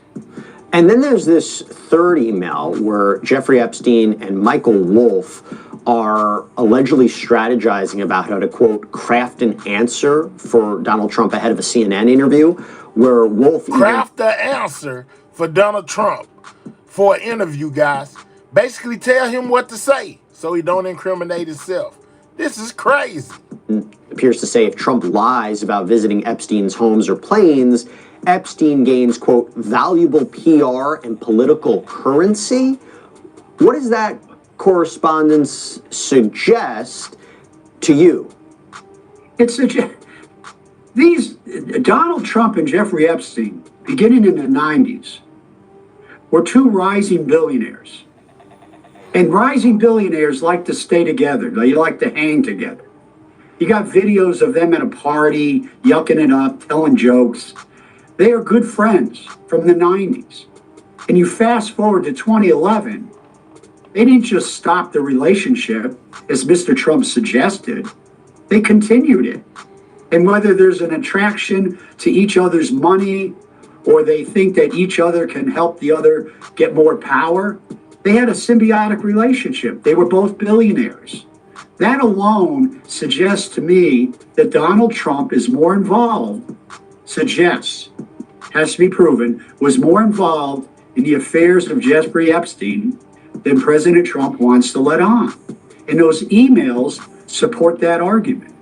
Before we get into Maxwell, because I want to focus on her, bottom line, what do you think the implications of these emails are for the DOJ? Does this push them to release the broader Epstein files? Do you expect this maybe to just stay in the political lane, not the investigative lane, not a prosecutorial lane? What is going to be the effect of this? All right, I used to work on the 4th floor of Main Justice at 9th and Pennsylvania Avenue in D.C. And I can tell you this, these emails, now that they're out, are causing a lot of agita amongst the Attorney General and especially Todd Blanche, the Deputy Attorney General. Those emails make his meeting with her seem very questionable. In fact, they kind of shed light on his judgment and the judgment of the Attorney General when he met with them. The second thing is DOJ going to do anything, follow up on these leads? Of course not. They're too busy on retribution against Comey, against Letitia James, Adam Schiff, and God knows how many other political opponents. So they're not going to do anything with this. The only way we're going to get some action is if the chambers of the Congress change hands, either the House and or the Senate. And at that point, beginning in January of 2027, you're going to see congressional hearings where these witnesses, these emails, and all the things in that file are probably going to be disclosed. And the person leading that charge will be former American University law professor Jamie Raskin. That's where I went to law school. He's a pit bull, and he's going to hold hearings, and you're going to get to the bottom of this. Because I can say this, the reason the DOJ, the Attorney General, the Deputy Attorney General, and all those folks at Main Justice, and the reason the White House, including President Trump, are very leery of releasing the entire file is simple. Donald Trump's name's in the file, and it's probably not in a very flattering light. And these emails support that argument. I want to go back to Ghislaine Maxwell. Okay, first of all, let's talk about requests to commute a sentence. Can you walk us through what the process is for a commutation application request? I guess a defendant or their legal counsel submits it, who reviews it, what role does the president play? And by the way, how is that different than a pardon? That's a great question. Let me tell you what it was like before President Trump took office. There used to be a pardon attorney in his second term. There used to be in the Department of Justice a pardon attorney. Okay, I think her name was Liz Boyer. She got fired, basically. And the pardon attorney would accept applications either online or through the mail of either a pardon or a commutation. And that pardon attorney would review the application and make recommendations to not only the Attorney General, the Deputy Attorney General, but then to the White House. And it used to go through a very formal process. You didn't need to pay people to get it. You didn't have to have the highest contacts. Today, that pardon attorney has been eliminated. Now let's talk about the difference between a pardon and a commutation. A pardon is this: I am convicted and I'm sent to jail for 20 years. Or I have been charged and I'm awaiting trial, or I'm being investigated and possibly investigated, and there could be criminal hurdles in the horizon. A pardon says you are now erased of all those legal burdens, whether you're a target, whether you're waiting trial, or you've been convicted, so that your conviction or potential conviction will go away. Hunter Biden got pardoned. Many people got pardoned. So when you apply for jobs, it's not on your record. You're absolved. The difference between a pardon and a commutation is this: I'm sentenced to 20 years. I've served 8. I have 12 more to go. A commutation says, Mr. Rossi, you only have to serve 8. You can pack up your bags and leave the prison. Your sentence has been commuted. Time served. The other 12 of those 20 years, forget about it. That's a commutation. By the way, I wanted to ask you this. The bombshell that she was communicating with her attorney about this commutation request, isn't that privileged? I mean, shouldn't that not even be part of the conversation? Shouldn't that not even be considered right now by the committee, or am I wrong about that? Well, if the email was absconded or stolen, if you will, and it was between her attorney and Ghislaine Maxwell, then she has a cause of action against the person who absconded with that, whether it's a public official, a reporter, or somebody else. However, it could have been an email that was inadvertently given to a third party, which takes it out of privilege if it's released to a third party. I don't know the circumstances of how they got that email. Okay, that's fair. Let me ask you about this, talking about how the process works. So according to the committee, they're alleging that, and this is, based on whistleblower information, that the warden at the Bryan Federal Prison is directly helping Maxwell copy, print, send documents related to that application. From your perspective, if that's true, how unusual is that? Oh my goodness. That's super Where unusual. should I begin? When a person is in a federal prison or a state prison, it is unheard of. It is unheard of, unprecedented, historic for the warden to be assisting any individual, let alone an individual of Ghislaine Maxwell's ilk. It is absolutely appalling that the warden in that prison in Texas, which is the most cushy prison for women you can possibly find, that the warden is helping her with her application is just appalling. It's disgraceful. Now, connected to all that, you have ranking member Jamie Raskin, who sent a letter to President Trump on November 9th. And in it, he lays out the committee's concerns and demands answers. In fact, here's a passage that I want to read from it. Quote, "The House Committee on the Judiciary has now received whistleblower information indicating this cover-up goes even further into DOJ and BOP than was known before.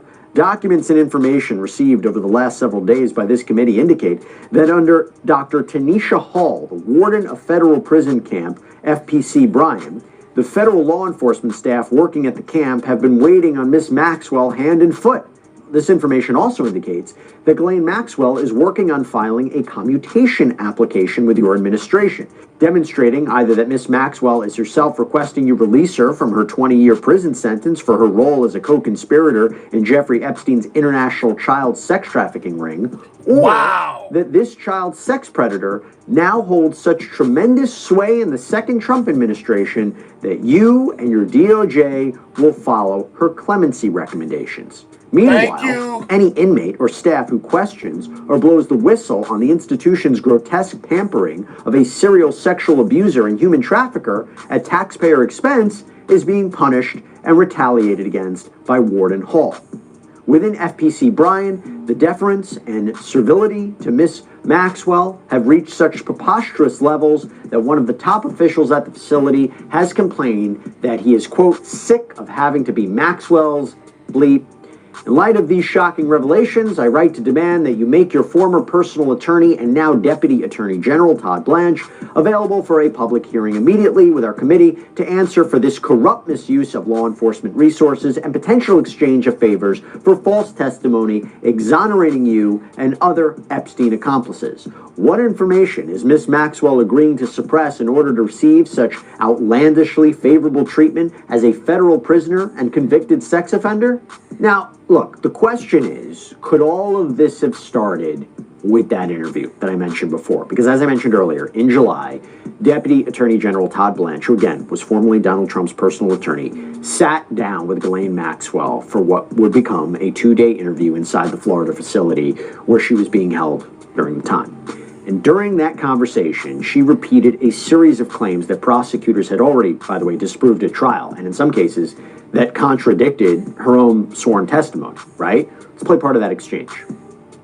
Well, what did you observe as far as President Trump and his relationship with you or Mr. Epstein?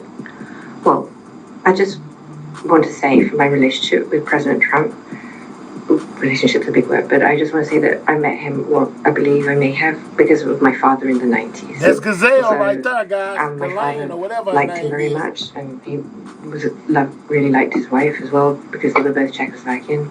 And as far as I'm concerned, President Trump was always very cordial and very kind to me. And I just want to say that I admire his extraordinary achievement in becoming the president now, and I like him, and I've always liked him. So that is the sum and substance of my entire relationship with him. What about Mr. Epstein's relationship with him?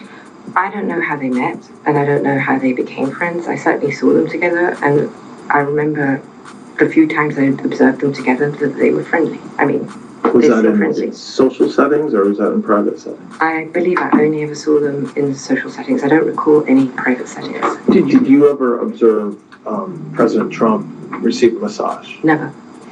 I think they were friendly, like people are in social settings. I don't think they were close friends, or I certainly never witnessed the president in any of, I don't recall ever seeing him in his house, for instance. I actually never saw the president in any type of massage setting.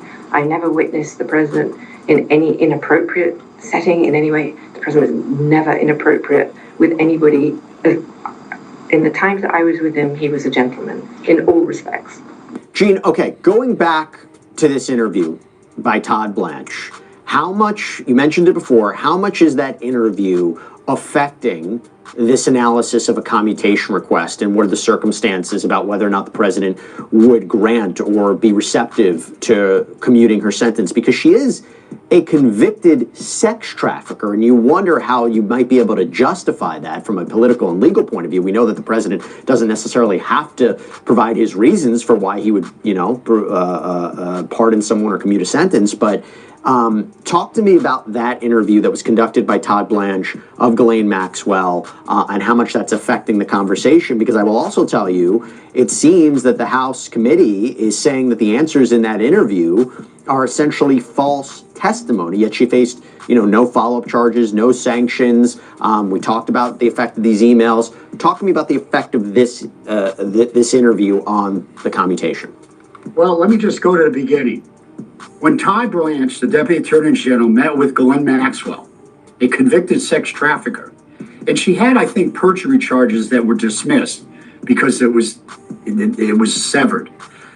But for him to meet with her while she's serving a 20-year sentence or more and just talk to her, that was an embarrassment. He lowered the integrity of that office by even meeting with her over 1 or 2 days. 2, that he took, without any challenge, her statements that President Trump was a perfect gentleman, didn't do anything wrong. And I don't think he used any exhibits where there wasn't any vigorous cross-examination. He just took her word and moved on. And the third punchline I want to make is this. It is clear to me that she gave Todd Blanche and the White House indirectly exactly what they wanted. And within a New York minute after that very favorable interview, in which she allegedly lied to Todd Blanche, according to these emails, she was moved to another prison, in the one she's in now, where she's treated basically like a queen and treated like no other prisoner, even one who's not convicted of sex trafficking. No other prisoner on the planet gets treated like Ghislaine Maxwell is right now. And all you can say is this: quid pro quo. She scratched their back, then they scratched her back and basically silenced her. But the problem is this: if the Congress changes hands, she will be called as a witness before Congress. And the first thing I would tell her if I were her attorney is, you're now before Congress, you're subject to the pains and penalty of perjury. Don't make matters worse. But if she tells the truth before the House committee or the Senate, what does that say about her interview with Todd Blanche and an FBI agent? Because that was subject to a false statement charge if she lied. She's in a box. But here's why she's in a box. She's a convicted serial predator, and those people lie, lie, lie. I wanted to ask you about this as well. In that November 9th letter, Raskin called on Deputy Attorney General Blanche to appear before Congress by November 17th, essentially for a hearing to explain a lot of this, to explain the interview and what the timeline of events was, about the interview, the transfer. Do you think he's going to appear? What What is the committee hoping to get from that? Are there ways the administration can fight it? Talk to me about that. They will fight it tooth and nail. He will not appear. They will invoke every privilege under the sun. They'll invoke the unitary power of the president, executive privilege, deliberative process privilege, attorney-client privilege. He will not testify. His body will not show up. I would be shocked if he ever takes the oath before any committee. Now, I just want to go to something else, because this is about supposed accommodations that Maxwell This is has been crazy, receiving in y'all. jail. And you go back to August, the House Judiciary Committee in Raskin sent a blistering letter to Attorney General Pam Bondi and the Bureau of Prisons Director William Marshall. And they wanted to know one thing: why and how Ghislaine Maxwell was quietly moved from a medium security federal prison in Florida to what the committee called a far preferable and relatively luxurious minimum security prison camp in Bryan, Texas. It's a facility normally off limits to sex offenders. And part of that letter reads, quote, 2 weeks ago, you inexplicably transferred Ghislaine Maxwell, Jeffrey Epstein's co-conspirator, from a federal correctional institution to a far preferable and relatively luxurious minimum security prison camp in Texas just 3 years into her 20-year sentence for sexually exploiting and abusing minor girls as young as 14. The transfer follows Deputy Attorney General Todd Blanche's private interviews of Ms. Maxwell arranged after a firestorm of media attention about the Department of Justice's refusal to release the full Epstein files as originally demanded by President Donald Trump. These actions raise substantial concerns that the administration may now be attempting to tamper with a crucial witness, conceal President Trump's relationship with convicted sex offenders, and coax Ms. Maxwell into providing false or misleading testimony in order to protect the president. And further down it says, less than a week after Mr. Blanche's meeting with Ms. Maxwell, BOP transferred her from a federal correctional institution in Tallahassee, Florida, to an all-woman minimum security prison camp in Bryan, Texas, which is listed as one of the, quote, best jails in America to serve time. And by the way, according to what the committee says is a whistleblower, Maxwell is getting treatment unlike anyone else in her facility. Her meals are customized and hand-delivered by staff.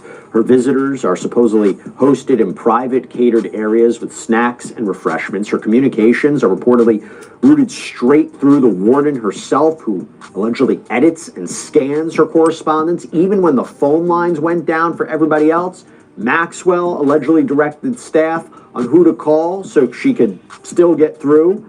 She's also said Maxwell in there calling shots, guys. Normally off limits, and is escorted after hours to exercise in staff-only areas. So you put all that, and we've talked about it.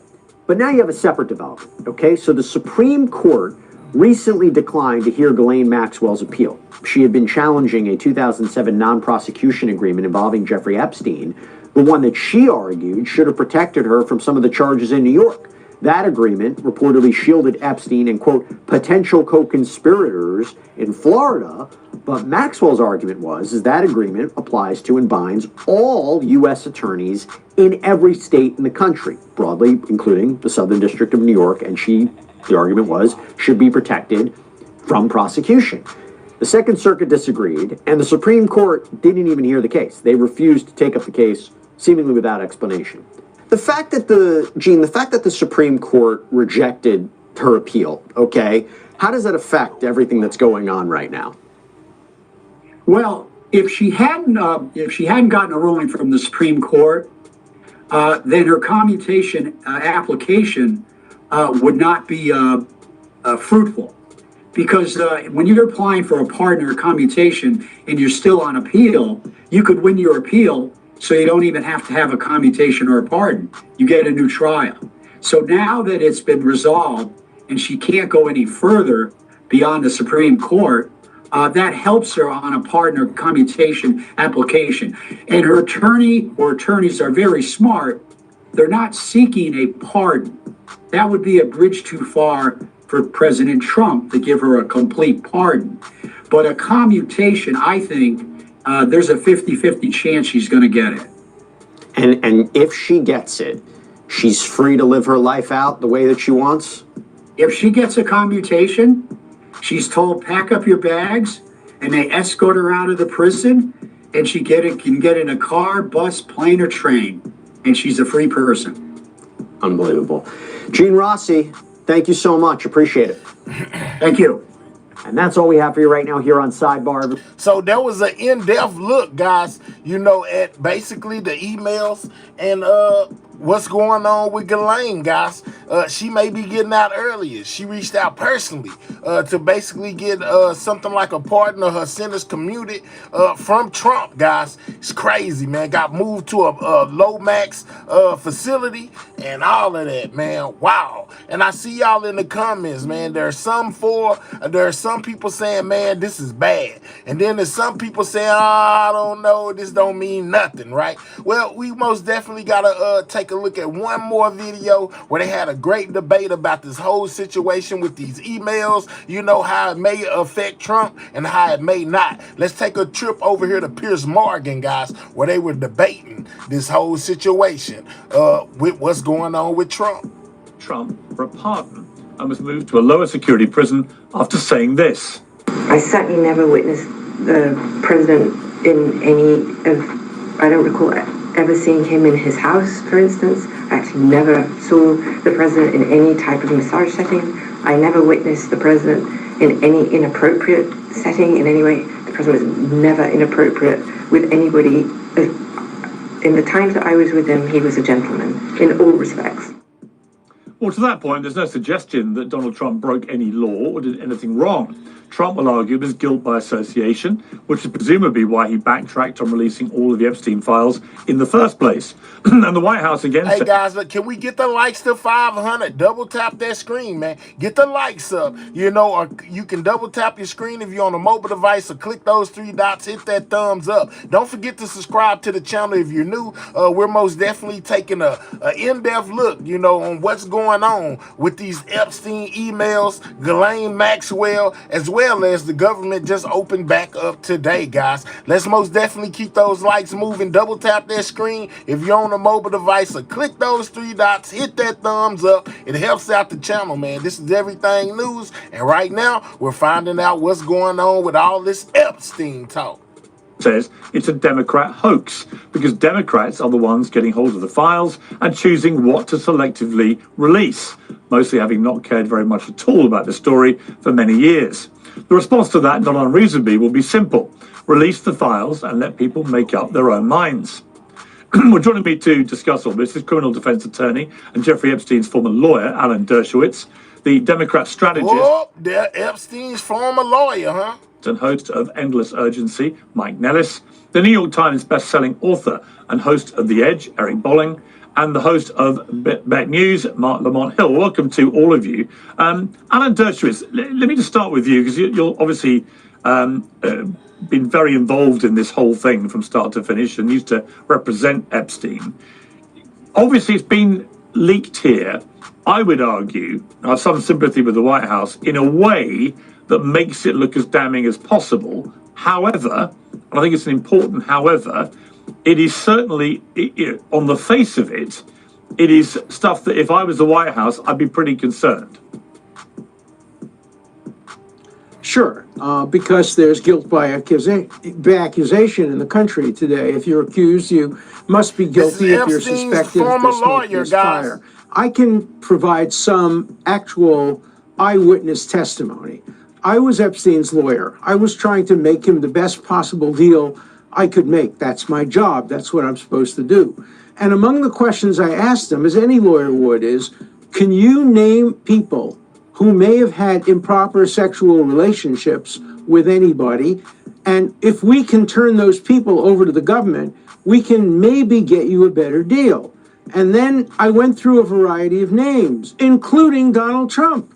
And Jeffrey Epstein said, no, Trump didn't do anything wrong. I can't say anything about him. That would be helpful to the government, even if the government wanted to get him. So according to Epstein's former lawyer, he didn't want to turn over Trump's name. He basically said that Trump did nothing wrong. Okay.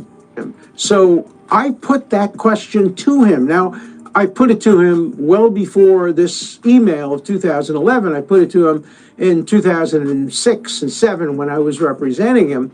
but I never, in the years that I represented him, ever heard him saying that Trump was involved in any improper conduct. He did say, I know that for a fact, that he and Trump had a friendship, and that friendship broke up, and, you know, that whole story. The other thing that's important is that we must reveal everything. Everything has to come out. Nothing can be kept secret, because secrecy just absolutely encourages people to speculate, and speculate according to their own narrative, including what has to come out of the names of the accusers. Because some of the accusers, for example, there's a woman named Ransom. She accused Bill Clinton, Hillary Clinton, a variety of other people of misconduct, and then it turned out she admitted she made the whole thing up. So it's very important that to have total and full disclosure, we have disclosure not only of the accusations, but of the credibility or lack thereof of the accusers. So although I think these revelations are significant, I don't think they do anything to in any way imply or suggest that Trump did anything wrong. Okay, Mike Nellis, I want to play you a clip before I get your response to that. This is from David Boies, who was Virginia Giuffre's lawyer, a top American criminal attorney for many decades, also repped a number of other of the Epstein victims. This is when I asked him specifically about whether he's seen anything against Trump. Have you ever seen any evidence that would suggest Donald Trump? All right, so this guy right here is one of the lawyers for the one of the victims of Epstein, guys, that Piers Morgan interviewed a while back. Let's see what his response was when he was asked if he knew anything about Trump. Either took part in or was aware of any criminal activity involving Epstein. Absolutely not. And we've looked. We've obviously looked at both President Trump and former President Clinton. We've looked at all of the really high-profile people, and between my firm's representation and Brad Edwards' firm's representation, we've represented dozens and dozens and dozens of victims, all of whom we've interviewed. We've looked at the documents, and although both Presidents Clinton and Trump had relationships, social relationships with Epstein that I know they regret, there's been no evidence at all. No evidence on Trump or Clinton of any wrongdoing when it comes to the victims, guys. And this is one of their lawyers right here. That's crazy. I ain't saying that's crazy. I'm just saying neither of them were. With all the speculation and people trying to tie them into it. Epstein lawyer says that Jeffrey said Trump didn't do nothing, and this lawyer for one of the victims is also saying that Trump didn't do nothing. Involved in the actual sex trafficking or any of the sexual activities. So Mike Nellis, I guess that when I heard that, what I felt was Trump was indisputably a good friend of Epstein for many years. He said he had no more contact with him after his conviction for pedophilia, which seems that's not been contradicted by any new evidence. But what you've got here... Shout out to Gillian for gifting that membership. If you're one of the people who received that and you are here right now, make sure you thank her for that membership. Clearly, just on the face of it, when I saw this drop, is you've got emails which are, at the very least, raising some eyebrows about this, albeit nothing points to any criminality by Donald Trump. What is your view of this? Yeah, well, I think if Donald Trump were innocent, he would be falling over himself to release every file that he could that would show that he was innocent to the American people. Well, this guy thinks he's guilty. To me, he's acting like he's guilty. What he's guilty of, I don't know. Did he know what Jeffrey Epstein was doing? Did he abuse women? Was he taking out loans from Jeffrey Epstein? I don't know what it is that he's covering up or who he's covering up for. But at every stage of this, they have promised transparency and then they have refused to release this. Pam Bondi says the files are on my desk. We're going to get them out any day now. They trot out MAGA influencers to the White House. They have them waving binders like idiots on the internet. Whole thing's ridiculous. And they refuse to just be transparent and release the files. You said at the beginning of this that you have some sympathy for the White House because Democrats are maybe selectively leaking these things. But the White House can end this at any time by releasing all of the files unredacted outside of the victims' names. They could do that, right? They're not doing it. And so I think it's because why not the victims' names? Why not the victims' names as well? That gives a fuller picture. I want to make sure we don't know if they're victims. Some of them are victims, some of them are not victims, and we have to be able to judge their credibility. In my case, for example, Virginia Giuffre publicly admitted that she may have misidentified me for years and years and years. So I'm just making a point. Why not release everything? Everything.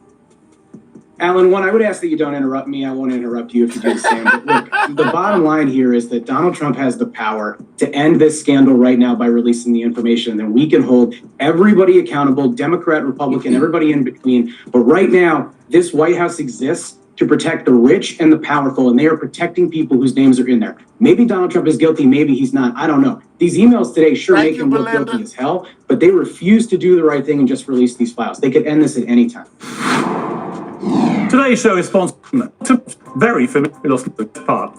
Mark Lamont Hill, the question I have, hang on a second. The question I have, Mark Lamont Hill, is if there was a smoking gun about Donald Trump, which actually pointed to criminal actions by him, then surely the Democrats who had these files and had all the access, they would have released this before to stop Donald Trump getting re-elected. That's always been my presumption. To whoever is putting that in my chat, please don't spam the chat.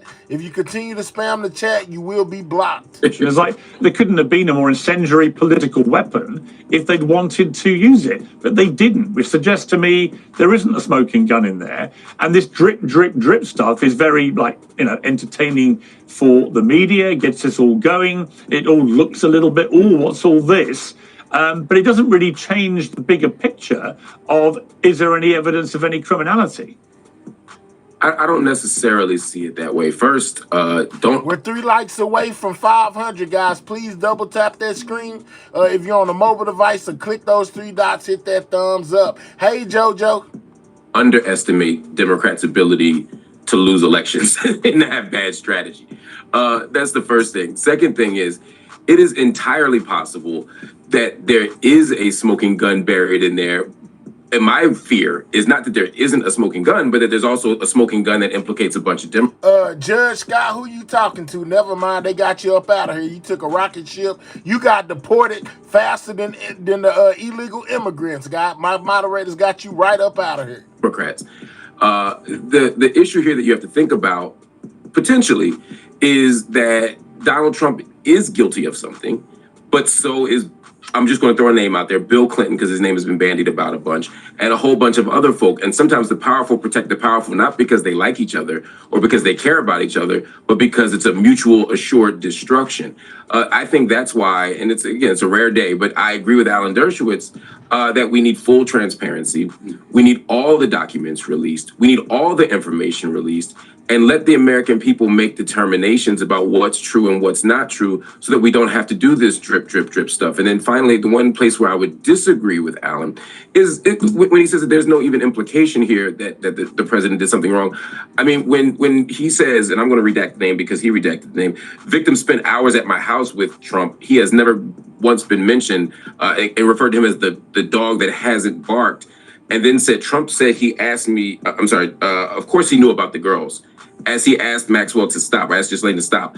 These are things that do imply that something bad happened. These are words that imply that he was somehow complicit. But it doesn't. I kind of agree. You know what I'm saying? When they said, of course he knew about the girls because he asked Ghislaine to stop. Oh man, I felt like that was like, whoa, Trump. It doesn't mean he did something sexual. It doesn't mean that he did something illegal necessarily. I don't want to overstate anything here. We have to be careful when we start accusing people of things. But there absolutely is something that needs to be explained, and the best way to explain it is full transparency. Yeah, I mean, Eric Bolling, the really weird thing about this is that everyone on the Trump side in the run-up to the election were very, very gung-ho about, we're going to release all the Epstein files. We're going to have full transparency. I remember all this. And then 2 things happened, which were just weird. Elon Musk, who fell out with Trump, suddenly out of nowhere, posts on his own platform, X, the real reason they're not being released is because Trump's in the files. And then literally within a few days, the whole investigation is just stopped.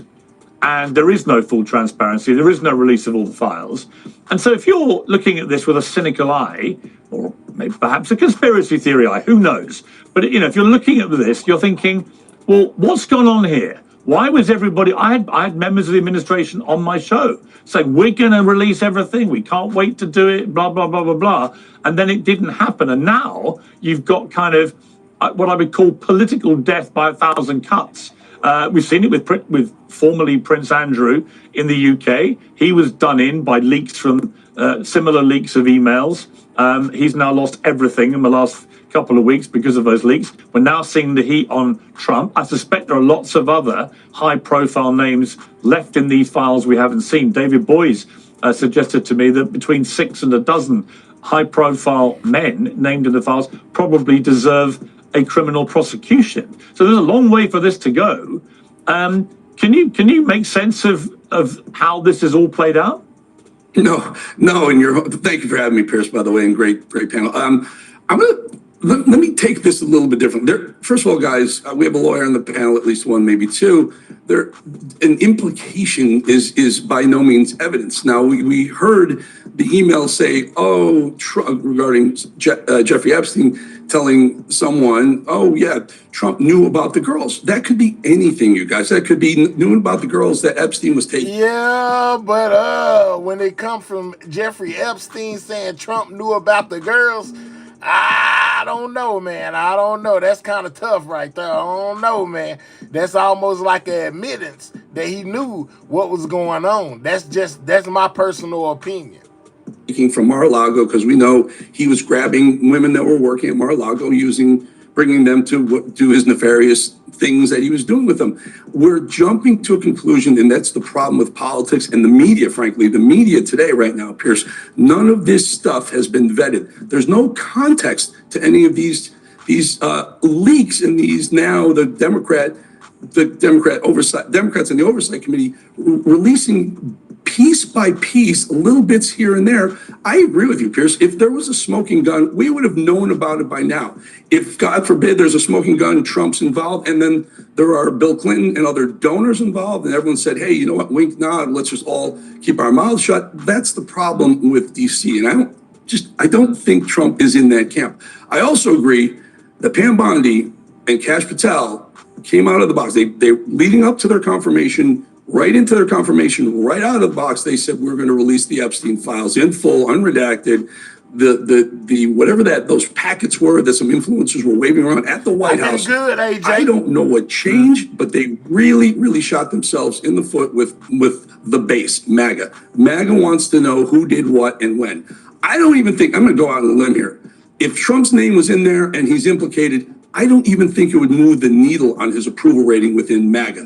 But the problem is what he's doing right now, and I'll be very honest with you, I know the guy for 20 years. What he's doing right now is undermining his own credibility with regard to this topic. Release it, no matter what it is, release it. They'll get over it, Trump. You're one of a lifetime, if not an eternity of politicians that ever walk this earth. They'll get over it. I think everything should come out unredacted.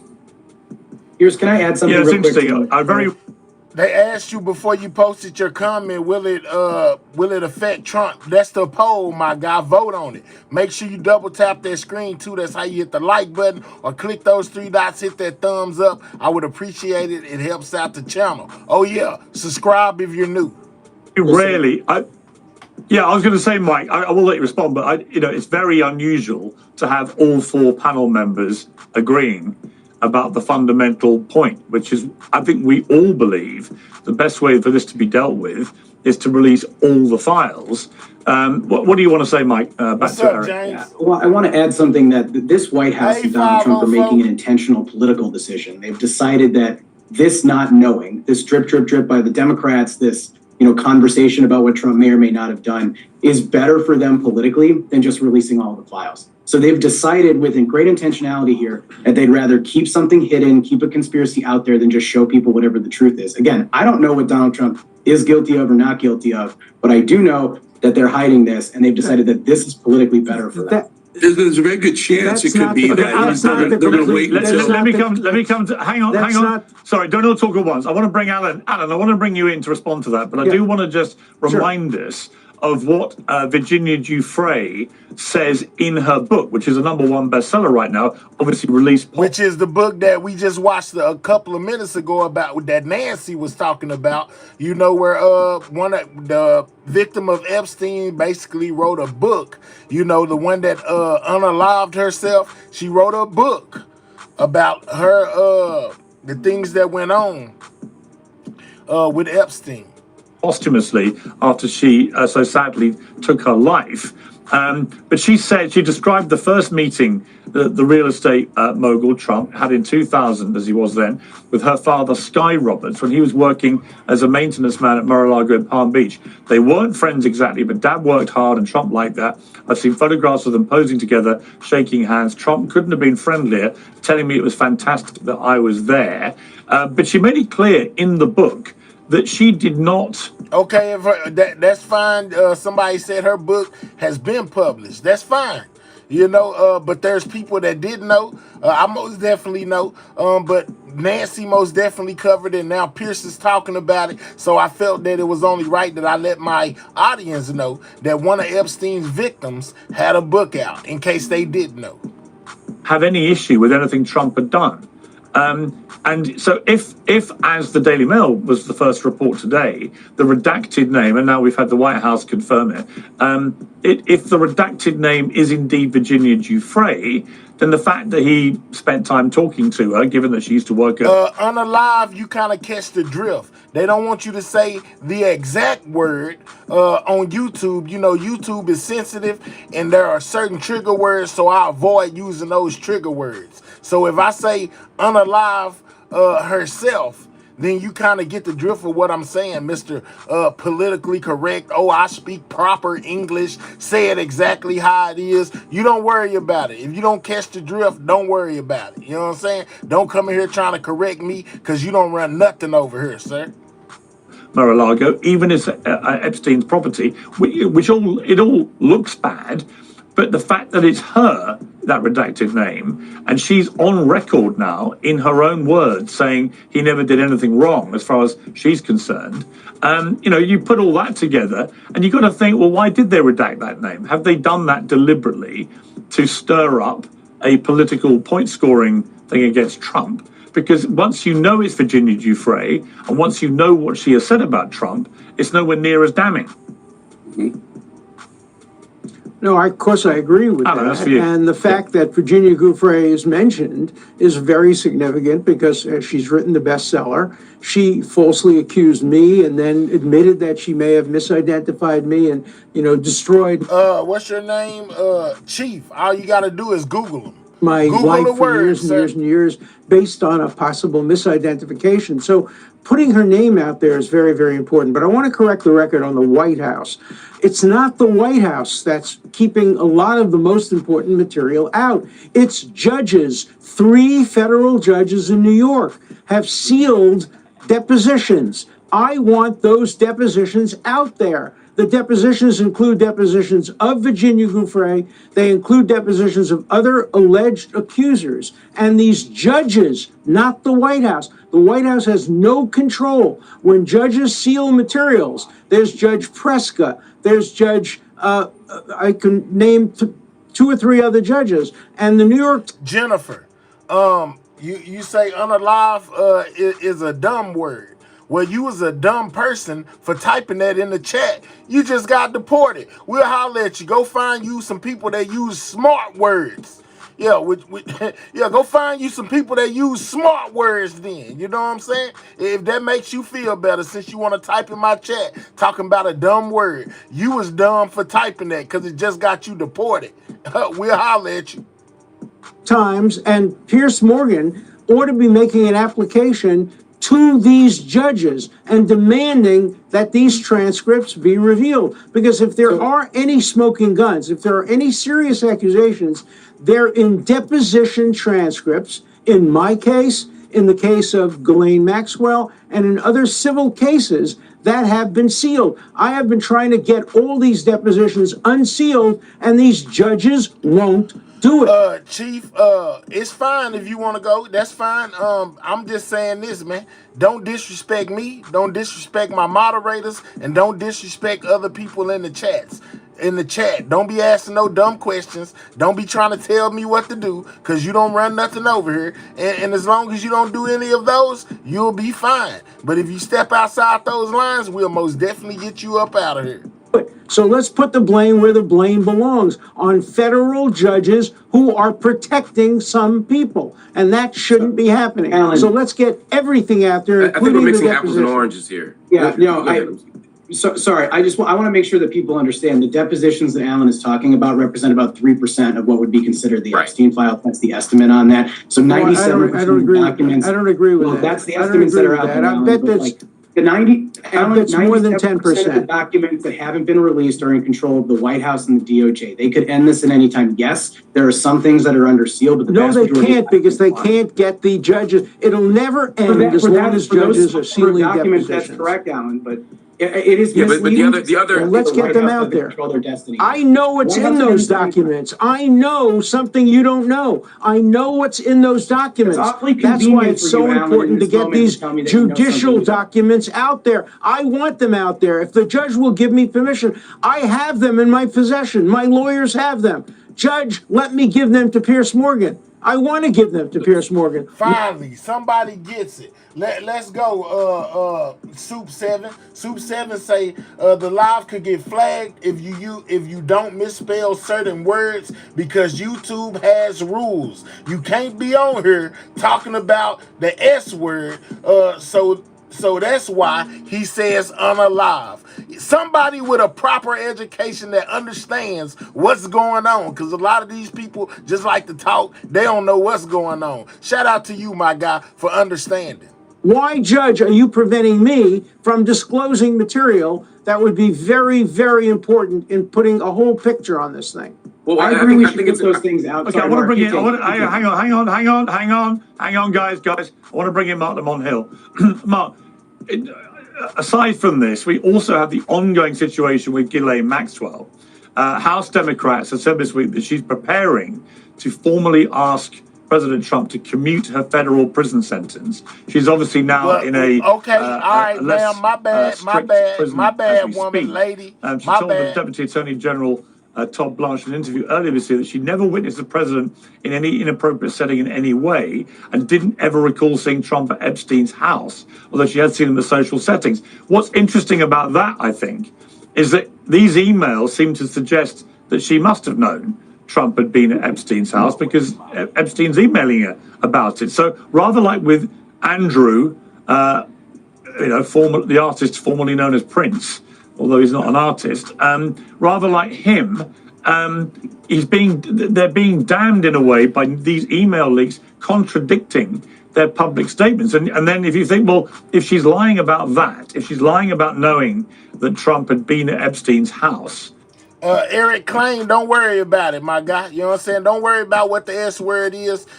Just don't use S words and you'll be fine.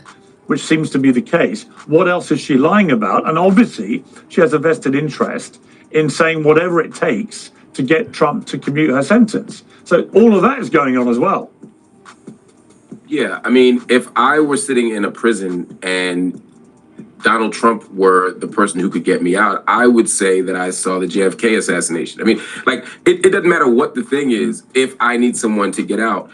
Credibility is shot from Maxwell, but not just for her. And I think that's what makes this so messy. And to beat the dead horse, that's why we need all the information released. Donald Trump says that he and Epstein fell out over competing, interests in a property. Next thing you know, it's because he was poaching people from Mar-a-Lago. The stories change. An email says that she knew that she had no knowledge of Donald Trump's actions. Later on, it's like, oh, she definitely knew. I don't know who to believe.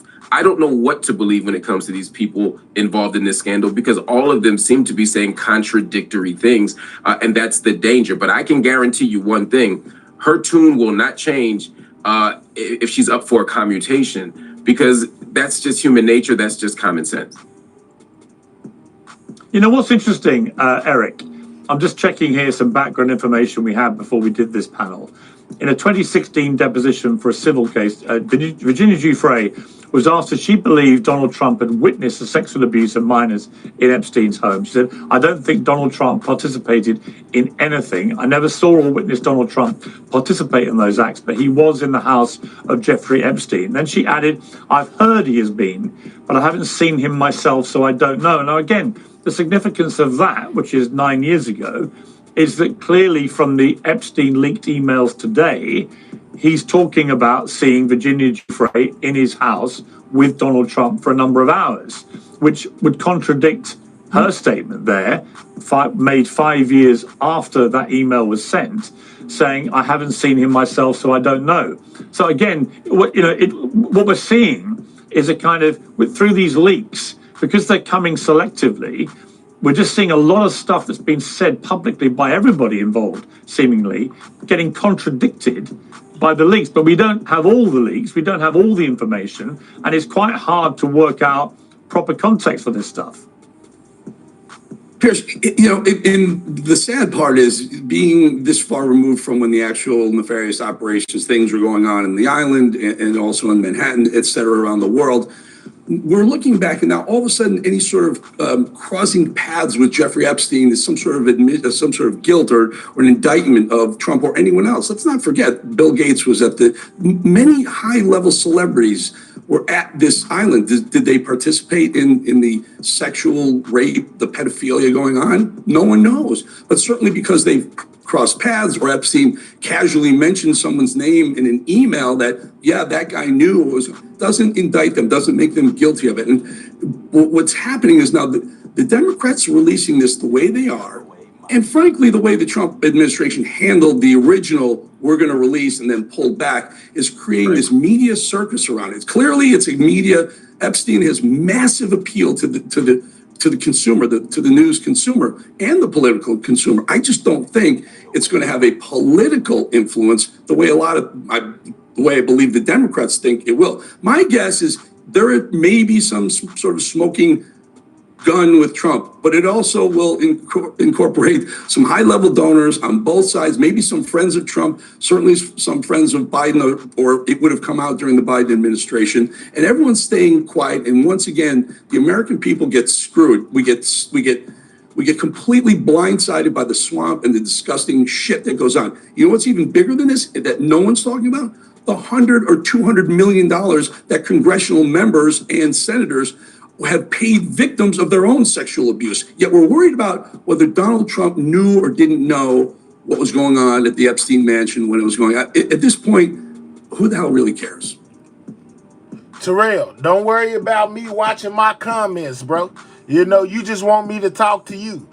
Terrell, I watch all my comments, and my moderators watch them too. And if you get out of line at 1 something in the morning, we'll deport you at 1 something in the morning, like ICE. So make sure you keep in line down there, sir, while you down there trying to be a comedian. Well, I got to say, I care, actually, and I've known Donald Trump a long time. I like him personally. He's been a friend of mine, but I care.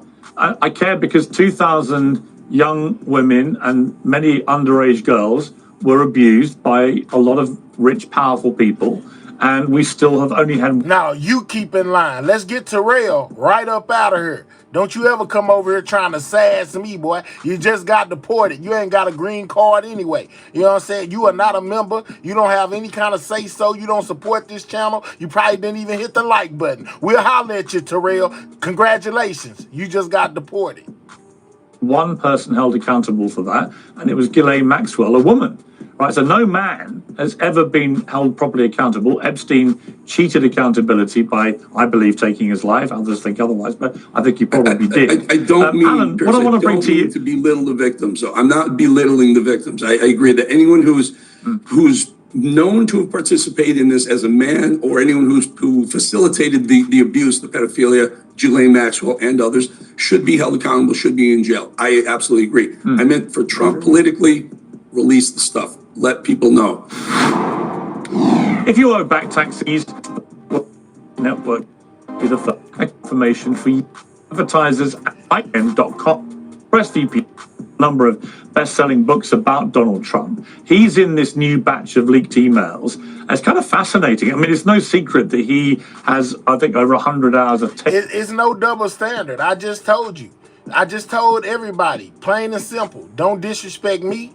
Don't disrespect my the other people in the chat, and most definitely don't disrespect my moderators. You'll be fine. But if you go to talking smack to me, or trying to tell me how to conduct my channel, or talking crazy to my moderators, we will most definitely get you right up out of here, because we don't have to have you here. We appreciate you being here, but we don't have to have you here. So if you're not talking about the content that's on the screen, I would suggest that you don't talk to me, because I got my attitude is bad, and I get you up out of here because I got a no nonsense policy, zero tolerance on this channel. Tape of interviews with Epstein. He's talked publicly about that. But in an email from January 2019, Epstein writes to Michael Wolff about Donald Trump. Of course, he knew about the girls, as he asked Ghislaine to stop. So we've had that. Now that's during Trump's first term, 7 months before Epstein takes his life. Epstein wrote to Wolff apparently to address Trump's claim that he asked Epstein to resign his membership. He claims in these emails that he hadn't done. The White House says Trump barred him from Mar-a-Lago for being a creep and for stealing employees to go and work for him, and it turned out abuse some of them. But in a third email, Wolff wrote to Epstein with the subject line, "Heads up." This is December the 15th, 2015. That's the day of a CNN Republican primary debate. Wolff says, "I hear CNN planning to ask Trump tonight about his relationship with you, either on air or in the scrum afterwards." Epstein responds, "If we were able to craft an answer for him, what do you think it should be?" To which Wolff replies, "I think you should let him hang himself. If he says he hasn't been on the plane or to the house, then that gives you a valuable PR and political currency. You can hang him in a way that potentially generates a positive benefit for you, or if it really looks like he could win, you could save him generating a debt." Of course, it's possible that when asked, he'll say Jeffrey's a great guy and has gotten a raw deal as a victim of political correctness, which is to be outlawed in a Trump regime. Now, lots to unpack there, but my reading of this, why is Epstein saying if we're able to craft an answer for him, what do you think it should be?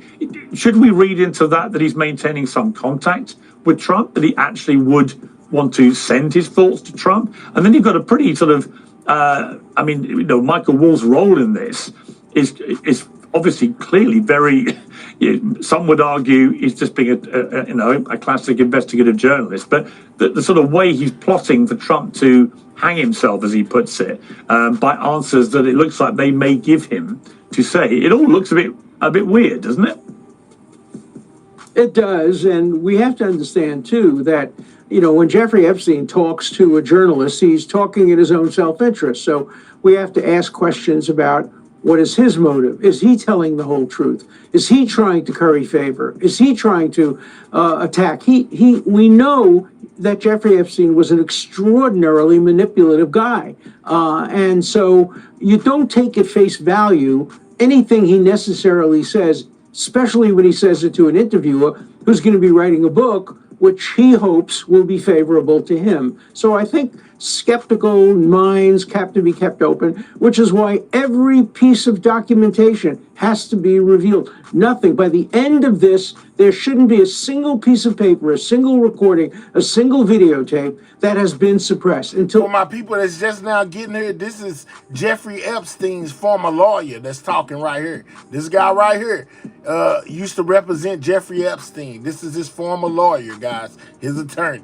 Everything has been released. Nobody can be satisfied that the whole truth has come out. Even if everything has been released, we have to look at the statements critically, because not necessarily are every statement being made absolutely credible and true. But Mike Nellis, I mean, that line, the more you read it, look, it may be misleading, it might be ambiguous, I might be misreading it.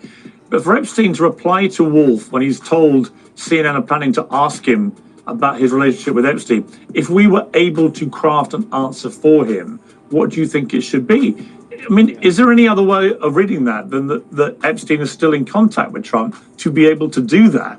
Or what? I mean, what are we reading into that? No, I mean, it seems to me like they were still in contact. We know that they were close. We know that they were friends. And I think the other thing I would add to this is the number of times that Donald Trump or someone in his orbit has lied about his relationship with Epstein is just unbelievable to me. Go back to the goofy, weird, creepy birthday card that they sent. Even Donald Trump was like, I've never made a doodle in my life, when we know, document-wise, he has made doodles like that in the past. It lines up with what he was doing at the time. So they just keep lying. And to me, it does seem like they were probably having contact, probably coordinating on some level. And Michael Wolff's email is also interesting to me because he's talking about using it as leverage if Donald Trump becomes president of the United States. If Epstein is in hot water, he wants Trump to win. He wants to protect Trump, leverage that to get a pardon or a commutation. And I want to add something a little bit to what Eric said a few moments ago about why this is so important, because I really believe this Epstein scandal is super important, not just because of the politics of it. I think the politics on it are going to be a wash, because if we get everything out there, there's going to be lots of Democrats implicated, going to be lots of Republicans.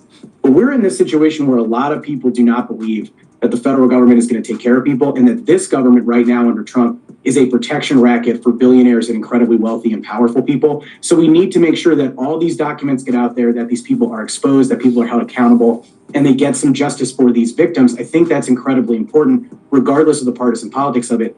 You go back 20 years to the Wall Street financial crisis, nobody was held accountable for crushing the economy. Nobody was held accountable for all the folks who had their lives ruined and their homes taken away from them. I think this is the same thing. We've got to show that this is not a two-tier justice system where the rich and the powerful get away with abusing people and destroying people's lives.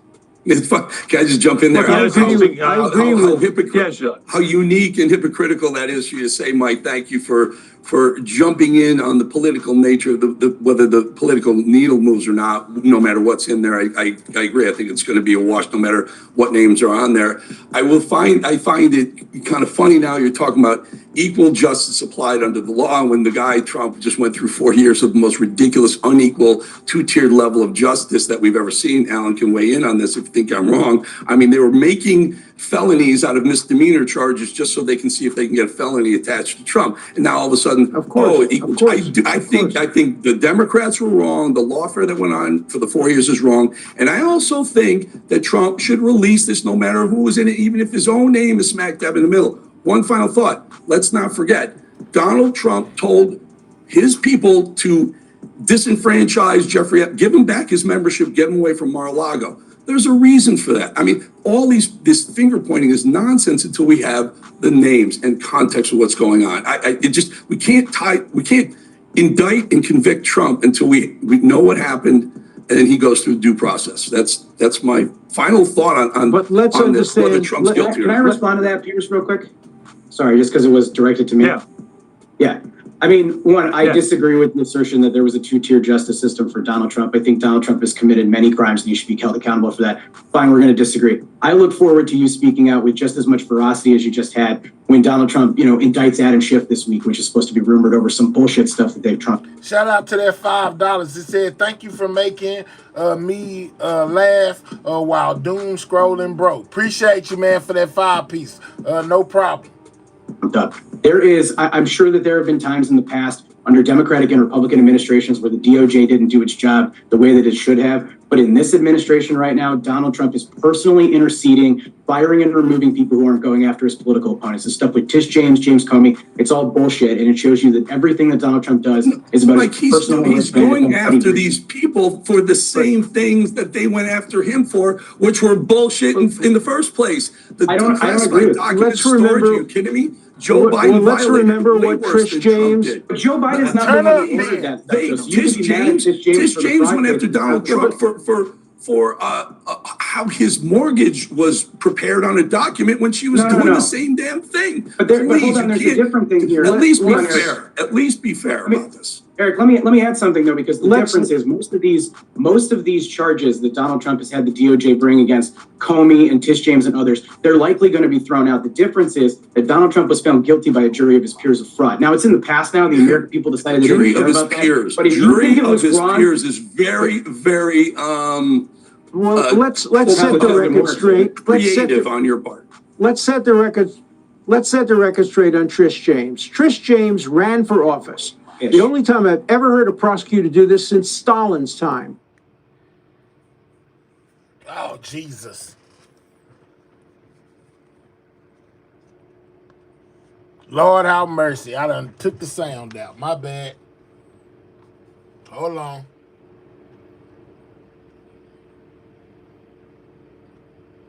Case in my 60 years of practicing law than this miraculous conversion of a misdemeanor, which was time barred, into a felony based on multiple choice. In 60 years, I have never seen a worse case, criminal case, than the one against Donald Trump. You may be right. You may be right about things that Donald Trump did, but these cases against him by Trish James and by the District Attorney of New York are two of the worst cases I have ever seen in my years of practicing criminal law. And what we're seeing is warfare and lawfare on both sides. And it has to stop on both sides, not just on one side. Now, you can't blame Biden for that, but you can blame two democratically elected New York officials, Trish James and Alvin Bragg. And Alvin Bragg was just reelected, and Trish James will probably be reelected. They have absolutely violated their norms of criminal justice and done terrible things in order to get Trump. I wrote a book called Get Trump. I didn't come up with that title. That was Trish James's campaign pledge to get Trump. It reminds me of what Lavrenti Beria, the head of the FBI, said to Stalin, show me the man and I'll find you the crime. And that's what these New York law enforcement officials did. They set out to get Trump. They looked for crimes, they couldn't find them, so they manufactured them, and I think they'll both be reversed on appeal. I don't agree with that at all. Hang on, Mike, hang on. Mike, hang on. I want to stop you because there are more emails being released as we're speaking. It's what I've been slightly distracted by. More emails, guys. Debating there. And Alan, there is one that mentions you. It's not, I would say, significant to what we're talking about. It's just interesting. Jeffrey Epstein called Trump borderline insane in a 2018 email exchange with Larry Summers, the former Treasury Secretary and president of Harvard University. Trump borderline insane, Epstein writes, who then makes a reference to you, Alan, saying Dersh a few feet further from the border, but not by much. In other words, he's suggesting you're nearly borderline insane. I mean, what is your reaction to that? Well, at that point, Epstein and I were enemies. Obviously, he thought I had made him a terrible deal, that sweetheart deal. He refused to pay me my legal fee. I threatened to sue him. I was not in a good relationship with him, and I terminated any kind of relationship. I had an academic relationship with him primarily. I went to a lot of his seminars. I spoke at one of his seminars. But as soon as he was arrested and charged. Guys, can we get those likes up? Double tap the screen on your mobile device. That's one way to hit the like button. Or you can click the three dots and hit the thumbs up. We need 30 more likes to get to 600, guys. Can we get the likes to 600? If you don't mind, double tapping the screen of your mobile device or clicking those three dots, hitting that thumbs up. It helps out the channel. Thank you very much. And as soon as I saw the evidence, I no longer went to any of those seminars. And, Epstein was furious at me. So I've never seen that email, but I can easily imagine that him thinking that I'm a little bit kooky. But I'll let the public decide my mental status. It's interesting. Again, there's not Could it be because him and Epstein were at odds, guys, to where he's trying to say that Trump had absolutely nothing to do with any of this? His opinion changed. Could he be lying? Or maybe he's telling the truth. The world will never know, man. But I find it interesting that him and Epstein basically were at odds, to where Epstein put him in some of these emails. That's crazy. Rima, I want to read to the rest of the panel in a moment. But the veracity of Ghislaine Maxwell's testimony is now coming under a lot of heat today following the release of these emails. Yashar Ali, who's a very prominent poster on X, has just posted the exchange about the dog not barking and says, the email that's most newsworthy in my mind, and Mike, I'll come to you for this, is the one that Epstein sent to Ghislaine Maxwell in 2011. This was years before Trump ran for office. It appears that Ghislaine Maxwell lied to DOJ officials during her meeting with them a couple of months ago. And that's the inference being that she knew a lot more than she let on. I do think there's a lot of stuff here coming out which is contradicting again. And again, I reference the Andrew scandal back in the UK because he was eventually done in several weeks ago because new emails emerged that contradicted his public statements and those made by his ex-wife, Sarah Ferguson, that they cut all contact with Epstein. It turned out they hadn't at all. And you know, the interesting thing about this, there is so much more to come. You know, one email that we've just had published, Carl Griffin, a reputable producer, has posted an email from a former Obama counsel, Kathy Rumler, in which Epstein says, "You see, I know how dirty Donald is. My guess is that non-lawyers, New York business people have no idea what it is to have your fixer flip." That seems to be a reference to Michael Cohen, Trump's former fixer, flipping on him, obviously, and about business dealings. The dirty Donald phrase is going viral already. It's all getting very, very messy, this. And like I said at the start, it is a kind of political death by a thousand cuts. And everyone involved is getting I mean, somebody mentioned Watergate earlier. I happened to be at the Richard Nixon Presidential Library Museum on Monday night doing an event for my book, Woke is Dead. And you know, it reminded me that in the Nixon scandal, it took a long time for that to unravel. It took several years before the original, Washington Post stuff was really laid bare for everyone to understand how big it was, and then all the repercussions. And here, we're many years into this scandal, and yet it seems to me the scandal is burning ever more ferociously, and I think this is going to get a lot bigger. Yeah, it's going to get worse before it gets better. And I think a lot like Watergate, it's going to be death by a thousand cuts because the cover up is worse than the crime, although the crimes here are pretty terrible. So that might be the one time that that's not the case. But again, we don't know what Donald Trump has done, but we know he's covering up something either for himself or for other people. You brought up the Ghislaine Maxwell email. I agree. She's very likely contradicting what she said at the DOJ earlier this year, which, by the way, is because they're dangling a pardon or a commutation in front of her. And also because they moved her into a minimum security prison that she should not be in with the crimes that she has committed. So it is about how Donald Trump uses power. Again, this White House exists as a protection racket for wealthy and powerful people. Donald Trump has pardoned an unbelievable number of people this year. He has abused his pardon power. And by the way, before somebody jumps in, other presidents, including Joe Biden, have also abused their pardon power. And I think that it's wrong because I know somebody's going to say something about that.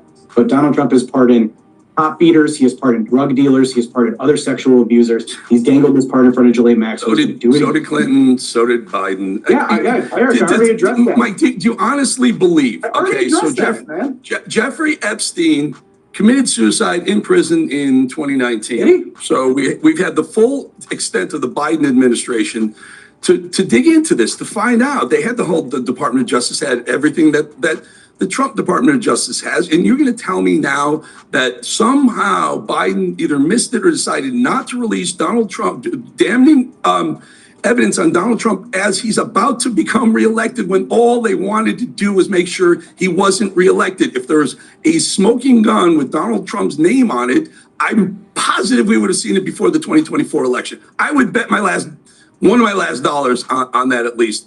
Why is he holding it out? Maybe he's playing a political game with the other side, like play this cat and mouse game with them, and finally maybe at midterms go, what, you want it? Okay, here it is. Democrats see nothing there except Bill Clinton, Bill Gates, Larry Summers, and whomever else is on the list that actually participated. What is fascinating? What is fascinating, Mark Lamont Hill? Mark, I'll come to you, Mark. You're muted there. I don't know if you've hit the wrong button, but just to come to you, the interesting thing to me, just in that latest email I mentioned, it's an email exchange in 2018 with Larry Summers. This is a former Treasury Secretary, president of Harvard University, who is still in email contact with a convicted pedophile. I mean, that alone, right? Under normal circumstances, you go, well, hang on, what's Larry Summers doing? Emailing with Jeffrey Epstein so many years after his conviction. So I've always taken a view with this, that there are people who could claim plausible deniability if they disowned Epstein from the moment of his conviction. But if you carried on consorting with him afterwards, then I think all that plausibility disappears very quickly. You know what he is. Very much so. Unless your legal counsel, there's not a really good reason to hang around Jeffrey Epstein. And I think that speaks, though, to Eric's question, right, or assertion, which is that if there were a smoking gun, the Biden administration would have used it. The Harris administration would have used it. The Democrats would have used any tool they had to get Donald Trump out of office. I think you're right about that.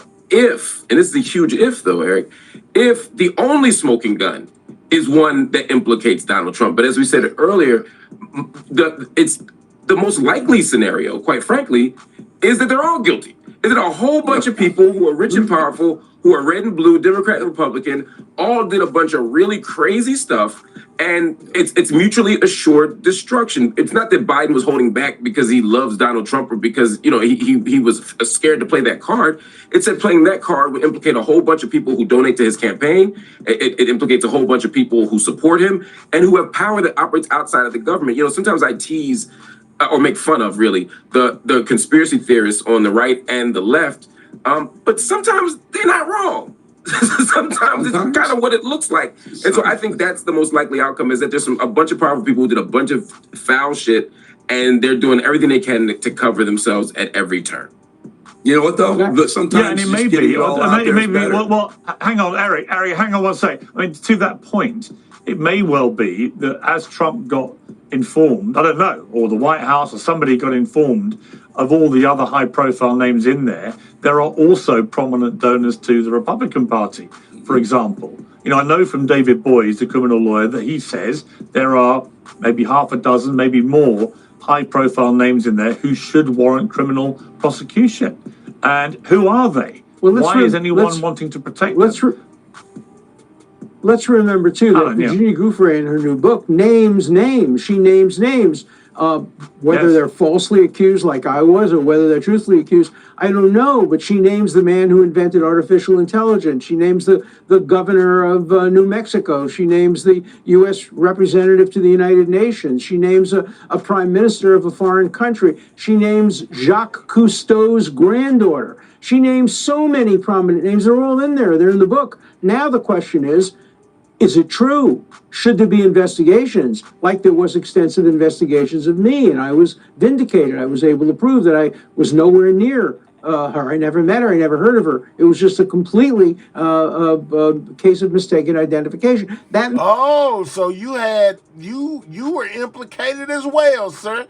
Mr. Epstein's lawyer. Oh, he was implicated as well, y'all. Makes sense. May be the case with others as well. That's why we can't use the word victims as an end in itself. If people claim they're victims, they may be victims. But there are women who have collected money from the Epstein Fund who never met Epstein. Their lawyers put them up to it. They made false accusations. We know the names of at least 2 or 3 people who have now admitted making false accusations. So let's reveal every name. Let's investigate everything. Let's find out who the true victims are, who the false victims are, who the perpetrators are. There are multiple perpetrators and multiple victims. Let's get at the truth. Here's the thing, Alan. There is a class of people in this country, of the wealthy and powerful, who are out and they're protecting each other. And that's to the point of, Eric, like you like to point out, the Biden administration. You sound like Mamdani. You sound like Mamdani. I don't sound like Mamdani. Well, you people. feel that way because you're part of that class of people, Alan, and you want to be protected just like yeah, sure. I'm part of that class. I'm a wealthy I'm a law professor who made based on everything I know about you, Alan, you've done year. pretty well and you rub elbows with a lot of powerful people. Nothing wrong with that. Yeah, but I'm not a member of that class. I have a small apartment in New York, but this class nonsense. He's not an elite. Marxism at its worst, and it's just not Alan true. Dershowitz. I gotta stand with Alan. I gotta stand with Alan on that. He is not an elite. He's just because he's a Harvard law professor who has represented some of the most powerful and influential figures in the world, who is a best-selling author of numerous books and has had extraordinary influence over global public policy. That doesn't mean he's an elite. He's just like you and me. He can have a beer with us. I'm a regular guy. It's the regular guy, Alan. I'm a regular guy. Yeah. As we're talking, I'm going to end what's been a fascinating panel, and thank you guys for all scrambling so quickly. It was obviously very late breaking news, and I really appreciate you joining me. It's a really interesting debate. As I'm talking, more and more emails are coming out. Another email here, which is just more cryptic than anything, from Epstein to Paul Krasner in 2017, with the subject heading Trump. It says the allegation was not at a pedophile party. It was at my house with me. To what wording would you suggest I change that? So we don't, again, know exactly what that means, what it's referring to, but it certainly is going to cause, I think, a lot of speculation, as indeed it already is. So thank you very much to my panel. I appreciate it. Thank you. Thank you, Pierce. Thank you. It was a pleasure. Well, I'm joined now by the host of the Tara Palmieri show, Tara Palmieri. Tara, welcome back to Uncensored. What do you make of all this stuff crashing out today in these leaked emails? Well, Piers, I always believed it would be a drip, drip, drip. It would always be, these emails from the estate, leaks, whistleblowers that would tell us the full story. As you and I know, having covered this story for a very long time, the Department of Justice does not self-police when it hands over documents. They're highly redacted. And that this is the way we're going to learn the full story of Jeffrey Epstein. It's going to be through putting the pieces together of his correspondence.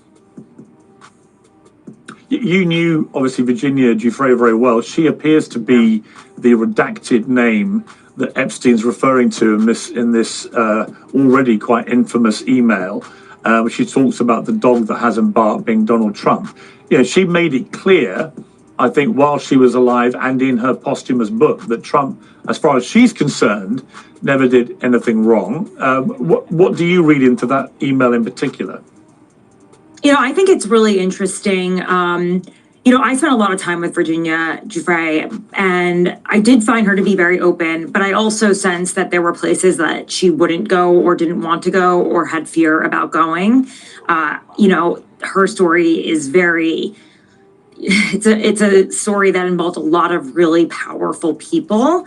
And I think because of the kind of assault she was under from the press, intimidation, people tried to break into her home, lawsuits, defamation. She was really careful about what she shared. But you're right. I mean, she said that she liked Donald Trump. He was nice. He was around Jeffrey Epstein and the girls, but she said that he was a perfectly friendly person to her. At the end of the day, I know that there are men that she was trafficked to that did not make it into her book, not even in the sort of blind item style way that she wrote. She was trafficked to as many as 36 men.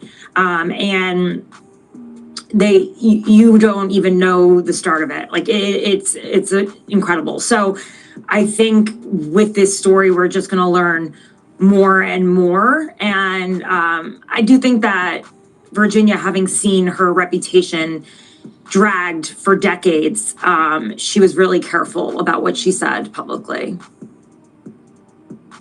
I mean, do you think we're going to see a lot of high-profile people actually brought to account here? Do you think this is going to lead inevitably and eventually to criminal prosecutions? Well, in her depositions alone, there are a lot of redacted names of men. And these men spent a lot of money and time paying lawyers and fighting in court to have their names redacted. Those names are in the Epstein files. If they are ever released or a whistleblower wants to release them, you'll see the names of men that the public has never heard before. And I think that would be really shocking because some of these people are still leaders. It's not just leaders in finance and academia and in science, leaders in politics. And I still find it to be shocking that it's only in your country where we've really seen any justice, that we've really seen anyone have to pay for their association with Jeffrey Epstein, having to step down from public life. We haven't had that yet, even though, some could argue with the the UK ambassador to the US, his email connections are just as close as the ones that President Trump has and others. So it's very, Chris? It's shocking that no one's had to pay a price. And if anything, what you're going to see is the White House whipping even harder against House Republicans to vote against releasing the Epstein files in a few weeks. I had a source reach out to me last night saying that Republicans were starting to break and that they thought it would be difficult to vote against releasing the Epstein files when that happens, that they would vote yay. But the pressure is gonna be more intense on them now. I can only imagine the whip count, but I just don't know how they take this vote, especially as these emails come out. It was strategic. Democrats knew what they were doing by waiting and holding on to these emails and making it so that it would become so impossible for this party to stand behind the president on this one. I just don't think it's sustainable that the White House maintains a position, having taken everybody up the hill, saying we're going to release them, we're going to be transparent, we're going to get accountability for the victims and so on, to suddenly put the shutters down and to try and maintain that position, I think is politically unsustainable. And I think there were a lot of people breaking ranks. We know from the MAGA crowd how enraged they are about this. Trump has to be very careful, I think. And if I were him, I'd just release the whole lot. Just say, look, we're just going to release everything. And then let everyone gorge over the entrails of all this stuff and hopefully bring the right people to justice. Tara, I've got to leave it there, but thank you very much indeed for joining me. Thank you. All right, y'all. So we most definitely found out that the government is reopening. It's basically back open now. Trump signed the bill. Trump has to deal with these leaked emails that have been coming out that are basically tying him to Epstein, guys. I'm pretty sure they're going to be asking him about it at every press conference he does from here on out. It's going to be a whole fiasco for a while, man. Take this time to double tap that screen. If you have not, that's how you hit the like button, or you can click those 3 dots and hit that thumbs up, man. Most definitely subscribe to the channel, man. We most definitely seen that one of Epstein's victims wrote a book where she was very detailed about the things that were going on at the hands of Epstein. We most definitely found out that Ghislaine Maxwell basically is looking to get out of jail early, and she's looking for Trump to be the one to do it. All right, in the poll I asked y'all, do y'all think that these emails will affect Trump? Let's see how it went, guys. Let's end this poll. It says out of hold on, waiting on it to hit the screen. Did it show? All right, so out of 2,700 votes, guys, 54% of the people said no, it will not affect Trump. 46% of the people said yes, it will affect Trump. So from my chat, they said, man, this ain't gonna have no kind of effect on Trump. They don't believe, that he'll suffer any kind of consequences or this will hurt him in any kind of way. Shout out to y'all for participating on that poll. Man, shout out to everybody that hit that like button. Man, shout out to everybody that watched the videos all the way through, man. I hope y'all enjoyed the show. I most definitely enjoyed the majority of y'all. If y'all are not subscribed to my channel, make sure y'all subscribe to the channel. This is everything news. I cover everything that's in the news that draws my interest, and I hope that it will draw y'all's. I appreciate anybody that sent me a gift. I appreciate all of my members as well as my subscribers, my new ones as well as my old ones. Shout out to my moderators for keeping this chat clean, keeping the chat going, and most definitely looking out for the well-being of this channel. Whether you believe that these emails will hurt Trump or not is here or there, basically just stay tuned, man, because I'm pretty sure there's gonna be more to come, and as more comes out, I'll most definitely keep y'all up to date. I'm gonna go ahead and end this show, man. Y'all already know how this go. Sidewalk Gang checking out. I'll catch y'all on the next one. Y'all be safe, and with that being said, I'm gone. Y'all see y'all tomorrow.